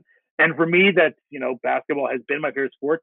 It makes it really hard to watch the game now with these 3-point fests continuously happening and a lack of atmosphere in some of these arenas. And what we have, some of the most talented players that we've ever seen. I think the NBA Cup has been a success. And the TV rights show that there's there, but we're seeing it in the TV ratings. They continue to fall, and they're wondering, well, why are these ratings falling? And it's not because you don't have the stars. You have the stars. it's because the product is not as enjoyable as it was to watch in the 2010s or the 2000s and so on. Yeah, the 3-point boom that has happened. I think yes, it is because of Steph Curry. It also does shine a light on how good Steph is because he's kind of the only Yeah, one who can make it work. But even though everyone tries, and yeah, like it is, it's kind of going through the growing pains that I think baseball went through a little bit, and that hockey has fought off for a little bit. And it is the implementing of analytics. And I don't want this to turn into a eye test versus analytics thing. I'm much more on the analytics side, but I think it is that the use of the numbers, and it's just okay. Well, threes are worth more than two, so even if you only hit from this much from three, it's still worth more than a mid-range jump shot because of this, that, or the other thing. And the best shot in the NBA is just one that goes in. If yeah, you're good from mid range, if you're DeMar or Kawhi or Kevin Durant, I will take a mid range jump shot. It's fine. hmm And I think that okay, well, it's just spam threes. It's all we need. It's like okay, but if you actually implement a post game and all of a sudden a guy is getting into the lane, you either get a shot at the rim or people collapse and you can kick it out and then you get a good 3-point opportunity yeah. instead of just let me chuck it up from the logo. And so I think that it is it's taking the wrong lessons from the numbers sometimes, and baseball I think still does it to a certain degree with some of the stuff with pitching. Hockey has kind of fought it off in their never-ending battle with analytics as well. It's not just okay, we have these numbers, so just do this thing. It's okay, well, how can we get ourselves in the best position to do this? And then you add on top of that, like you said, like there are the stars, but a lot of them you don't know if they're playing every single night, and that's gotten Yeah. better. But it's still something that is kind of hanging over it, and it just doesn't feel like everything lives and dies with every game the way that it used to. I do think the new CBA is going to help the league too because I think teams people were sick of seeing all these big threes, and now like this Jimmy Butler trade's happening, and it's like, well, it's just not as easy as you think it is, and Yeah, so exactly. that part is exciting. I think if you're in a Washington or in a Toronto or whatever that is labeled as a small market, it's a lot harder to lose those best players because the options are not as easy as they were before. You saw a team like the Lakers when they re-signed D'Lo this year. Is like, did you sign for this? Because if not, we're kind of fucked. Yeah, exactly. And then you get the star player. Okay, I don't want to be here anymore. It's like okay, cool. Where do you want to go? There's two teams that can trade for you right now, and Yeah, one of them is Washington. So yeah, what are we doing here? And so they kind of get to stay against their will, which is, I mean, not the best option either. But no, it's just I do. You're right. I do think that will help things out a little bit, but I do think that the on-court product could be enhanced probably significantly. I don't know what rule changes can be brought in. Hopefully, there's just an understanding when you see the winning teams at the end. It's like, well, they're not doing it the way we're doing it. Why are we doing it this way and failing? biggest heartbreak, Peter. Um, you brought up one before with the penalty kick losses Yeah, and stuff like that in soccer, and I didn't go there, and I wish I did now. But I mean, I wrote these in pencil. I've committed. I just went to the New York Knicks. Because they had such a fun team. I loved watching that Knicks team. And then you get a couple injuries. And it's all right. Well, Josh Hart's playing 48 minutes a night, but he's giving it his all. And then by the end, they just didn't have anything left. And they hmm ended up losing to a Pacers team that is kind of a side effect of the offense stuff that we just talked about that can be a little bit frustrating at times. And so I wanted to see how that team would do in a playoff matchup against the Boston Celtics and all of that. And yeah. so it does not compare to what you brought up before, and those were great ones. But that was the first thing I thought of was just how much I enjoyed this Knicks team and how it just got derailed, kind of against like without them having much of a say in it. Yeah, at the end there was just Jalen doing whatever he could, and then he Yeah, hurt his hand, and it was like, okay, they're toast. Uh this is the only one I play with my heart. The Canada one's there. I went with England losing the Euro Cup. Because this England team, it's just been heartbreak after we lost back-to-back Euro Cups now. Lose to France after Harry Kane belts a shot way too bloody high. And for me, like my granddad's not getting any younger, and I'd like to experience with my English side of my family one England championship. We haven't won, I think, it's since 1956 in that World Cup. So I'd like to experience one of that. And now Gareth Southgate is gone, and for all the criticism of Southgate, he got us to 2 Euros. He got us pretty close in the World Cup a few years ago, and just to have the talent that England has and they lost to a really good Spain team. No excuses there. That Spain team was phenomenal. But when we tied that game up, and it was just like, oh my God, we're so close. But you could just tell that whole game Spain was outplaying them. And then to have as many times where England looked like they were out, and Jude pulled out a goal, or Palmer did something. It was a very exciting run that ended in complete heartbreak and disappointment. And that, again, more of a disappointing, more of a personal side for me of disappointment, but heartbreak nonetheless for England, who now has lost back-to-back Euro Cups. Yeah, and that one, like there was a lot of confidence that this could be the time. Yeah. And then it kept building and building. But like you said, like that Spain team, there's no shame in losing to that side. We'll Flipping good see. team. Yeah, well, we'll see what comes now with the World Cup here, the North American side in a couple of years. Disappointing athletes. I couldn't really think of like there wasn't really a big standout to me, and maybe you'll have one that I'm not getting to. So I went CJ Stroud. The year starts in not disappointing fashion, like you said with that playoff game. But this year, like this was supposed to be a team that could make the Super Bowl, and there was a lot of excitement around it, and it hasn't clicked so far this season. So based on the expectations that we had, again of maybe having another watchable team in the NFL, and CJ Stroud is just doing his thing like that, I went with him. I love that one. I went with Caleb Williams, and I was never really high on him coming out of college, but the expectations were this is the next generational talent, which I think we have to be so careful on that word now, because I think I think that's one of the most overused words in sports media. We've used it so many times. We use it for Cooper Flagg right now, and I don't think Cooper Flagg is a generational talent. I think Cooper Flagg is a really good, talented player. We used it I think Shane Wright at one point was generational talent for Shane Wright. Yeah. And Alex Lafreniere was generational talent.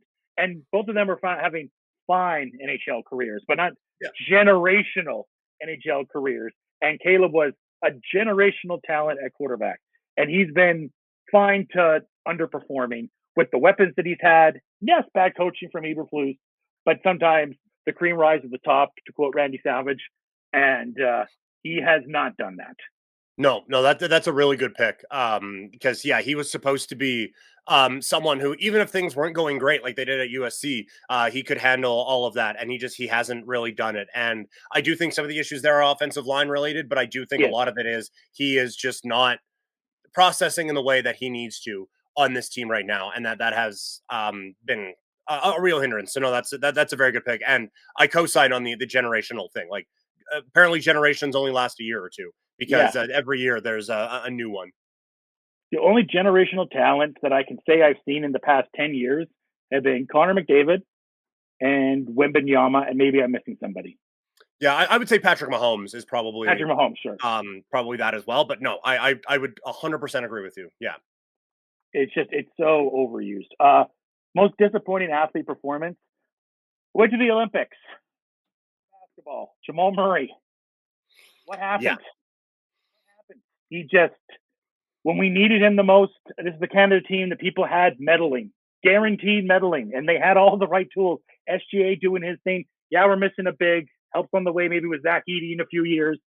Jamal Murray just completely laid an egg, and it seems like unless he's facing the Lakers, he is just disappointing wherever he's disappointed in the Minnesota series as well. You can go with that. But I went more with Canada basketball and just completely no showing. Yeah, that's an excellent one. And honestly, I had that written down. I was like, I think Josh will cover that. So I want to go somewhere else, because I had a couple that were kind of toss-up wise. But no, on that note, that was so frustrating, because this was the year for Canada basketball to break through. And then after the game was done, it's like, oh man, this is the team battled though. Like this was a real great step. I was like, no, I'm allowed to be pissed about this one. Yeah, we had expectations and we didn't live up to them. I'm going to be mad about this one. We've done the moral victory things before. I'm not at that point with this team. No, we were past it. The moral victory was winning FIBA and beating and winning where we won there. Now is the time to be a medalist, and you were favored to be a medalist, and you underperformed. I agree with you. Like I was listening to, well, good job, we made the Olympics. No, unacceptable. This was a team that was supposed to medal. This was a team that should have been facing the United States in the championship game. Absolutely, you have one of the top 3 players in the world in Shai Gilgeous-Alexander, and a team full of depth. And we were waiting on this Jamal, when we won, people say, well, we get Jamal Murray. And for him to completely underperform like he did was unacceptable. Yeah, especially like they needed the bench to step up in any way, Yeah, and he just didn't. So yeah. yeah. But my most disappointing performance, I went with Aaron Judge in the most recent playoff. That's a great one. He was just nowhere to be found for the Yankees, a team that was desperate for any kind of production. And now the guy who was producing is in New York, just in a different borough, and going to make for an interesting rivalry for the next 15 years or so. But Aaron Judge, super duper duper star, being non existent for basically the entire Yankee playoff run was really, really disappointing. That's a great one because he came in and everything was down. Yep. And especially and potentially the biggest blooper of one of the biggest bloopers of the year with the fielding error that Yes. he had. Yeah. 100%. We're rounding out here. Most annoying athlete. We may be simpatico in this. I'm not sure, but I went with Mr. A.A. Ron, Aaron Rodgers. Yeah, 100%. Yeah.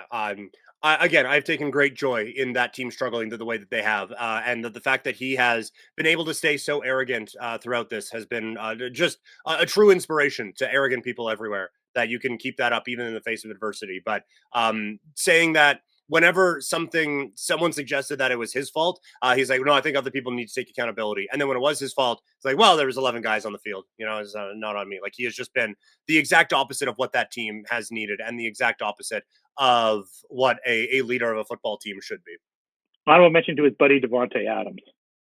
yeah. That the receivers doc that didn't help that one out a whole lot. And just how he handled the whole Vegas situation of not showing up to training camp and saying he was hurt, and then the injury ongoing, saying, "Oh, I wanted to be a Raider my whole life," and then doing the stuff with Kay Adams afterwards and continually just digging a hole. You didn't want to play for them anymore. It's fine. It's fine. Move on. But continuously bringing up the Raiders continuously in these Kay Adams injury interviews is very annoying. Yeah, like as a Raider fan, we've had guys who don't want to be here. This isn't new. And honestly, don't blame you. Looks like it sucks. No. After the victory cigars and all of that, that seemed fun. But this year seemed like a bad time, bad hang. But just don't be a dick about it. And he's been awful about it. So no, I would agree with you on that. Most disappointing sports moment you worked? So I have a couple. Honorable mention to that SDPN ending Game Over. That's not really a sports moment, but it's the only time I could bring it up on this. And just for everything we believed in and everything we were working towards, to have it taken away without kind of any warning or with any opportunity to any suggesting that things were going bad, and just being told the whole time, don't worry about any of it, just put on the shows and we'll figure out the rest. Oh, by the way, you're fired. I'm still extremely bitter about it and very frustrated. But the Game Over crew, I'm not officially a part of anymore, but I am so proud of the hard work that everyone is putting in there to try to make that run independently. On the actual sports moment side, I guess I have a tie with both Calgary Dinos games that I did, because the Dinos found ways to lose in heartbreaking fashion in football all season long. And the first game against UBC, just an absolute heartbreaker that they're still, like, if they win that one, they're in a like 5-way tie for second. Is that the touchdown? That's a touchdown? No, I did not. I was the game after the touchdown. That was the touchdown. I wasn't sure if you worked that game or not. Yeah, no, this one was the game after, and there wasn't like a marquee, like, oh my gosh, but it was like one or two plays where it's just off a fingertip, or it was, it was that they had the ball with like 2 minutes left and they were leading and they couldn't run down the clock enough. And then UBC got it back, were able to score. Calgary still had the ball with time, but a couple bad decisions led to them losing. And then I did the last home game of the year against Saskatchewan. And it was disappointing because the night before they were officially knocked out. But then again, they were leading. They were looking to add to that lead, missed a field goal. And then there was a big kick return that put Saskatchewan into field goal range. And then we were like, okay, well, if they can get a couple stops, like maybe it's a little bit deeper. And then there was like a 35-yard run that just put the game on ice. And it was just, they were playing so well in both games for so long, and then had them just lose it immediately. And just kind of out of nowhere, it was just a little bit like, what just happened here? So those would be the ones that I would say. Honorable mention for me on a personal side, and shout out to Keanu and Jeremy Rolinga. They know I'm half joking on this, but Trojans, I'm a State alum, so it was a little bit of a bummer watching the Trojans. The streak ends at 6. But I was very happy for Keanu. But that's just being an alum side of things. I was very happy for the Keanu Huskies. They know I don't show bias when I'm in the booth, but there is a part of it as an alum. I'm like, oh man, this is a bummer. But it was the Dinos one against, I believe it was the Bison. Yes. The touchdown that wasn't a touchdown, that was a touchdown, and just kind of the domino effect. The Dinos just could not seem to get out of their way this year. There was an overtime game. I believe it was in Regina or Sask that they blew as well the week beforehand. And it was just, I wrote this thing that Shauna Pressland ended up broadcasting on a game that you were on of the what ifs, right? Mhm. And what ifs kept on coming up for this Dinos football team all year. And that touchdown that wasn't a touchdown was just entirely. And there was another game, I think it was in Ontario, that there was a touchdown that wasn't a touchdown as well. And it started to bring up the conversation of, well, do we need to bring instant replay to Canada West football for a situation like this? And the technology and the it's just not there. Like I'm looking for another word I can't, but it's just not there to have time to do an instant replay. But getting to watch Maverick Productions show that again at McMahon Stadium over and over again, and the crowd to not be really happy with it and really unhappy with the officials. It was really disappointing and kind of sums up this Dinos team that was a good football team, just couldn't seem to get out of its own way and had copious amount of what ifs. Yeah, it was funny. I did do that game that you said that you scripted the what ifs for, and then the next two also had what ifs after them. Yeah. Like it was a full season of that, and that can be very, very frustrating for a program trying to take another step. Yeah. The last one, the biggest blooper of the year, I picked the Bears Thanksgiving. And I don't know what that was. I don't know what that was. Getting sacked. There's all this time left, and you're just like, call a timeout. No, call a timeout. No, seriously, call a timeout. Okay, yeah, he's up there somewhere. Yeah. And then like obviously they can't just spike it. But Caleb like changing the play at the line and all of that too, like that. It was a coaching blunder, no doubt. But Caleb did not handle that one well either. That's a really good one. I didn't go that way. I have honorable mention to again Ray Gun at the Olympics. That it ended up being a meme. The Yankees' many fielding blunders in the World Series. But I went with one that I never thought I would experience. My blooper of the year was Mike Tyson's bum showing up on that Netflix broadcast and him walking away. Bare cheeks to the world. I never thought I would see the most dangerous butt on the planet on a television screen, let alone in 2024. So that was my blooper of the year. Well, that's the end here. One subject I forgot to put on was GM, and I just want to give a shout out to Russ Atkins, and Mark Shapiro because I'm bitter about that and how the Blue Jays are being continuously managed. It's very frustrating. Yeah, and it doesn't look like it's getting better. I don't know how they still Shapiro. We can have a big discussion about that. At least he renovated the stadium and all the stuff in Dunedin. Atkins' job is just the baseball, and that's sucked. So I don't know how he still is employed by a baseball team right now. But this is one of my favorite shows to do of the year. So thanks for being part of it, Peter. Yeah, no, thank you. I was really, really happy when you sent out the invite, and this was a fun journey through the last 365 days. And we look forward to bringing it to you next year. We're Peter from Couch Potato Diary. I'm Joshua Arbuthnot, and until next time, folks, cheers and enjoy the games, people. Thank you for listening to the Fresh Take Network. Follow us on social media platforms at Fresh Take 42.